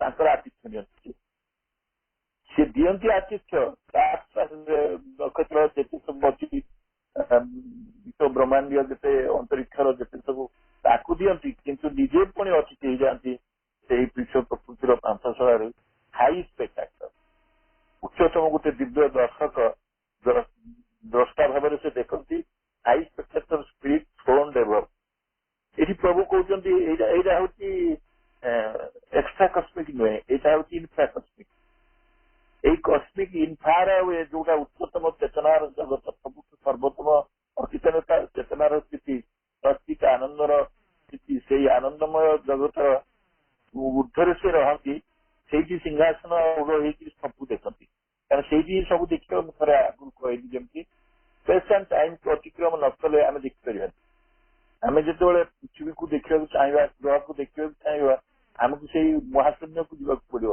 ତାକୁ ଅତିକ୍ରମିକି ଯେତେ ଯେତେ ଆମେ ଉଚ୍ଚକୁ ଯିବା ସେତେ ସମସ୍ତ କେବଳ ତ ଗୋଟିଏ ଭୁବନ ନାହିଁ କେତେ ସଂସ୍କୃତ ଭୁବନ ସେ ସବୁକୁ ସେ ପରିଚାଳନା କରନ୍ତି ତେଣୁ ସେ ସେଥିପାଇଁ ତାକୁ ସବୁ ସେ ନିରୀକ୍ଷଣ କରନ୍ତି ଦେଖନ୍ତି ଆଣ୍ଡ ବ୍ୟୁଟିଫୁଲ ଏଇଠି ଗୋଟେ ପ୍ରଭୁ ମେଟାଫର ଦେଇଛନ୍ତି a born of passion in the game of divine ଏଇଠି ହିଁ ତାଙ୍କରି ଲୀଳା ସେଇ ଦିବ୍ୟ ଲୀଳାର ଯୋଉ ସବୁ ଯୋଦ୍ଧା ମାନେ ଥାଆନ୍ତି ପ୍ରକୃତିରେ ଯେତେ ସବୁ ଯୁଦ୍ଧ ହୁଏ ମହାଭାରତ ଯୁଦ୍ଧ ହଉ ଆଲେକଜାଣ୍ଡରଙ୍କର ଅଭିଯାନ ହଉ ଯୋଉଠି କେତେ ଯୁଦ୍ଧ ସବୁ ହୁଏ ପ୍ରକୃତିରେ ଯୁଦ୍ଧରେ ଯୋଉ ବିଜୟ ଲାଭ କିଏ କରେ ଆମେ କହିବା ଅର୍ଜୁନ ବିଜୟ ଲାଭ କଲେ ଦୁର୍ଯ୍ୟୋଧନ ହାରିଗଲେ ସେଇଟା କଣ ସତ ସେ ତ ଆହୁରି ତତ୍ତ୍ୱ ଦେଖିଲେ ସୁଦର୍ଶନ ତତ୍ତ୍ୱ ସବୁ କରିଛି ସେ ପର୍ଯ୍ୟନ୍ତ ମୁଁ ଯାଉନି ମୁଁ ସେଇ ପ୍ରାଗ୍ମାଟିକ ୱେରେ ଚିନ୍ତା କରୁଛି ପ୍ରକୃତରେ ଆଗରେ କିଏ ଥାନ୍ତି ସୈନିକ ମାନେ ଥାନ୍ତି ଗୋଟେ ଯୁଦ୍ଧର ଶେଷ ବେଳକୁ ଲକ୍ଷ ଲକ୍ଷ ସୈନିକଙ୍କର ମୃତ୍ୟୁ ହେଇଥାଏ ଜୀବନ ତାକୁ ସେମାନେ ଦେଇ ଦେଇଥାନ୍ତି ତେଣୁ ସେମାନେ ଅଗ୍ରଗାମୀ ସେଇମାନେ ହିଁ ଅଗ୍ରଗାମୀ ସୈନିକ ସୃଷ୍ଟିର ଲୀଳା ଭିତରେ ଆମେମାନେ ହିଁ ଅଗ୍ରଗାମୀ ସୈନିକ ପୁଣି ସୃଜନର ଯୋଉ ରିକ୍ରିଏସନ ସେ କରିବେ ନୂତନ ଜଗତ ଆଣିବେ ସେ ଜଗତ ପାଇଁ ଦରକାର ନିର୍ମାତା ସବୁ ଦରକାର ଦିବ୍ୟ ନିର୍ମାତା ଆଣିବେ କିନ୍ତୁ ଆମେ ସେଠି ସୈନିକ ଭାବରେ ତାଙ୍କୁ ସ୍ୱୀକୃତି ଦେବା ତାଙ୍କ କାର୍ଯ୍ୟରେ ମାନେ ଗୁଣ୍ଡିଚି ମୂଷା ରାମଚନ୍ଦ୍ର ରାମ ଠାକୁରଙ୍କୁ ଯେମିତି ବନ୍ଧରେ ସାହାଯ୍ୟ କରିଥିଲେ ସେମିତି ଆମକୁ କରିବାକୁ ପଡିବ ତ ଅଗ୍ରଗାମୀ the born of passion in the game of divine ଶେଷ ଦି ଲାଇନରେ ସବୁବେଳେ ମୁଁ କହିଛି କପଲେଟରେ ସେ ସବୁ କିଛି ରଖନ୍ତି ସାର କଥା ରଖନ୍ତି ମିଥ୍ କିଛିରେ ରଖନ୍ତି କଣ ସେ ମିଥ୍ ରଖିଛନ୍ତି one who has had in sport the suns and seas mirrors in your being remains capless ଏ ଦୁଇଟି ଲାଇନ ଭିତରେ ତାଙ୍କର ଦିବ୍ୟ ଲୀଳାର ସବୁ କିଛି ସାର କଥା ସବୁ କିଛି ରଖିଦେଇଛନ୍ତି ସେ ହିଁ ଏଇ ଲୀଳାକୁ ସୃଷ୍ଟି କରିଛନ୍ତି ଏ ଦିବ୍ୟ ଡିଭାଇନ ପ୍ଲେକୁ ସେ ସୃଷ୍ଟି କରିଛନ୍ତି ସେଥିରେ ଯୋଉ ଦେଇଛନ୍ତି ସନ୍ସ ଆଣ୍ଡ ସିଜ୍ ଖାଲି ଯୋଉ ସୂର୍ଯ୍ୟ ମାନଙ୍କୁ ଆଉ ସାଗର ତାହା ନୁହେଁ ଏଇ ଦୁଇଟିକୁ ସେ ନେଇଛନ୍ତି ଦୁଇଟି ପଏଣ୍ଟ ଭାବରେ ଗୋଟେ ଉଚ୍ଚତା ଭିତରେ ଗୋଟେ ଆଉ ଗୋଟେ ନିମ୍ନତମ ସ୍ଥିତିରେ ଦୁଇଟି ରେଫରେନ୍ସ ପଏଣ୍ଟ ଭାବରେ ନେଇଛନ୍ତି ତା ଭିତରେ ଆଉ ସବୁ କିଛି ଆଉ ସବୁ ଖେଳାଳି ଏଇ ଦୁଇ ଜଣ କ୍ୟାପ୍ଟେନ ଭାଇସ୍ କ୍ୟାପ୍ଟେନ ତାଙ୍କୁ ହିଁ ନେଇକି ସେ ଖେଳ ରଚନା କରୁଛନ୍ତି ଏବଂ ସେ ଖେଳକୁ ନିଜେ ଉପଭୋଗ କରୁଛନ୍ତି ସେ ଖେଳରେ ଏ ଜଗତର ଯେତେ କିଛି ଅଛି ମାନେ ଯାହାକୁ ଆମେ କ୍ଷୁଦ୍ର କହିପାରିବା ଇନଫାନାଇଟ୍ ସ୍ମଲ୍ କହିପାରିବା ଏବଂ ଇନଫାନାଇଟ୍ ବି କରିପାରିବା ଅସୀମ କହିପାରିବା ଅନନ୍ତ କହିପାରିବା ପୁଣି ଶାନ୍ତ ବି କହିପାରିବା ଏ ସବୁକୁ ନେଇକି ସେ ଖେଳ ଖେଳୁଛନ୍ତି ଏ ଖେଳରେ ନିଜେ ଯେହେତୁ ଖେଳ ହିଁ ଖେଳ, ନିଜେ ହିଁ ସ୍ପୋର୍ଟ। କିନ୍ତୁ ଆମ ଭିତରେ କଣ କରୁଛନ୍ତି, ଏଇ ହଉଛି ତାଙ୍କ ଖେଳର ବିଶେଷତ୍ୱ। ଆମ ଛତା ଭିତରେ ସେ କହୁଛନ୍ତି ମିରର, ମାନେ ଯେମିତି ଦର୍ପଣ ଭିତରେ ଗୋଟେ ପ୍ରତିବିମ୍ବ ଆସେ, ସେମିତି ଆମରି ଅନ୍ତର ଭିତରେ ସେ ପ୍ରତିବିମ୍ବିତ ହେଇଛନ୍ତି ଏବଂ ତାଙ୍କର ସେଇ ଯୋଉ ଆନନ୍ଦକୁ ସେଇଠି ହିଁ ରଖିଛନ୍ତି। ସେଇ ହେଉଛନ୍ତି ବ୍ଲିସ୍ ୟୁନିଟି, ସେ ହେଉଛନ୍ତି ଭାଷ୍ଟ ବ୍ଲିସ୍, ସେ ହେଉଛନ୍ତି ସେଇ ଆନନ୍ଦର ସାଗର। ସେ ସମସ୍ତ କିଛି ଦିବ୍ୟ ଆନନ୍ଦକୁ ବହନ କରିଛନ୍ତି, କିନ୍ତୁ ଆମକୁ ଚେନେଇ ଦେଇଛନ୍ତି, ଆମ ଭିତରେ ତାର ପ୍ରତିବିମ୍ବ ରଖିଛନ୍ତି। କେମିତି ରଖିଛନ୍ତି? ଆମ ଭିତରେ ସେ କେମିତି ରଖିଛନ୍ତି? ସେ ରଖିଛନ୍ତି ଆମର ଚୈତ୍ୟ ସ୍ଫୁଲିଙ୍ଗ ଭାବରେ, ଦିବ୍ୟ ସ୍ଫୁଲିଙ୍ଗ ଭାବରେ ଆମର ଅନ୍ତରତମ ଯୋଉ ସତ୍ତା, ସେ ସତ୍ତା କାହିଁ ତାଙ୍କୁ ଉଦ୍ଭାସିତ କରୁଛି। ଆଉ ତାଙ୍କର ସେ ଯୋଉ ଆନନ୍ଦର ସେ ଆଗରୁ ଯେମିତି ଆମେ କହିଲେ ଆରମ୍ଭ କରି ବିଶ୍ୱଗତତା, ବିଶ୍ୱାତୀତତା ସବୁଠି ସେ ପରା ଜଗତର ସବୁଠି ସେ ନିଜେ ଅଭିବ୍ୟକ୍ତ ହେଇଛନ୍ତି, ଉଦ୍ଭାସିତ ହେଇଛନ୍ତି, ପ୍ରକଟିତ ହେଇଛନ୍ତି। ଆଉ ତାଙ୍କର ଲୀଳାର ସେ ଆନନ୍ଦମୟ ଲୀଳାର, କାରଣ ସିଏ ପ୍ରେମ ପାରାବର, ସେ ହଉଛନ୍ତି ଆନନ୍ଦମୟ, ତେଣୁ ତାଙ୍କର ଲୀଳା ବି ଆନନ୍ଦମୟ। ଇଏ ହଉଛି ସୁନ୍ଦର ସୃଷ୍ଟିର ସେ ଜଣେ ନିପୁଣ କାରିଗର ଆଉ ଶାଶ୍ୱତ। ଧନ୍ୟବାଦ। ଖୁବ ଚମତ୍କାର ଆଜିର ସନ୍ନ୍ୟାସର ଆଲୋଚନା। ଅପାଙ୍କର ସରଳ ସାବଲୀଳ ଏତେ ପୁଙ୍ଖାନୁପୁଙ୍ଖ ଆଲୋଚନା, ତା ସହିତ ସାରଙ୍କର ଅତ୍ୟନ୍ତ ଅନ୍ତର୍ଭେଦୀ ସମରାଇଜେସନ, ରିଏଲି ଟ୍ରେମେଣ୍ଡସ୍। ସତରେ ପୁରା ଭଗବାନଙ୍କ ଲୀଳାକୁ ଏକଦମ ଟିକିନିକି ଭାବରେ, ଅତ୍ୟନ୍ତ ପ୍ରାଞ୍ଜଳ ଭାବରେ ଆଜି ଆମେ ଆଲୋଚନା କରିଲେ। ଅପାଙ୍କୁ, ସାରଙ୍କୁ ଅନେକ ଅନେକ ଧନ୍ୟବାଦ। ମାଙ୍କ ଚରଣରେ ଶତ କୃତଜ୍ଞତା ଏଇଭଳି ଏକ ସୁନ୍ଦର ଅବସର ପାଇଁ। ଏବେ ଆମେ ମାଙ୍କ ପାଖରେ ଆଜିର ଅଧ୍ୟୟନ କାର୍ଯ୍ୟକ୍ରମକୁ ଶ୍ରଦ୍ଧା ଓ କୃତଜ୍ଞତାର ସହିତ ନିବେଦନ କରିଦେବା। ମାଙ୍କୁ ପ୍ରାର୍ଥନା କରିବା, ଆସନ୍ତା କାଲିକୁ ଆମମାନଙ୍କୁ ପୁଣି ଏକତ୍ରିତ କରିବା ପାଇଁ ମା ସମର୍ଥ କରନ୍ତୁ। ଏଇଭଳି ପ୍ରଭୁଙ୍କର ସନେଟ, ପ୍ରଭୁଙ୍କର ରଚନା, ମାଙ୍କର ରଚନାକୁ ଆମେ ଧୀରେ ଧୀରେ ପଢି ବୁଝି ତା ଭିତରେ ବଞ୍ଚିବାର ଅଭିପ୍ସାଟ ରଖିଚାଲୁ।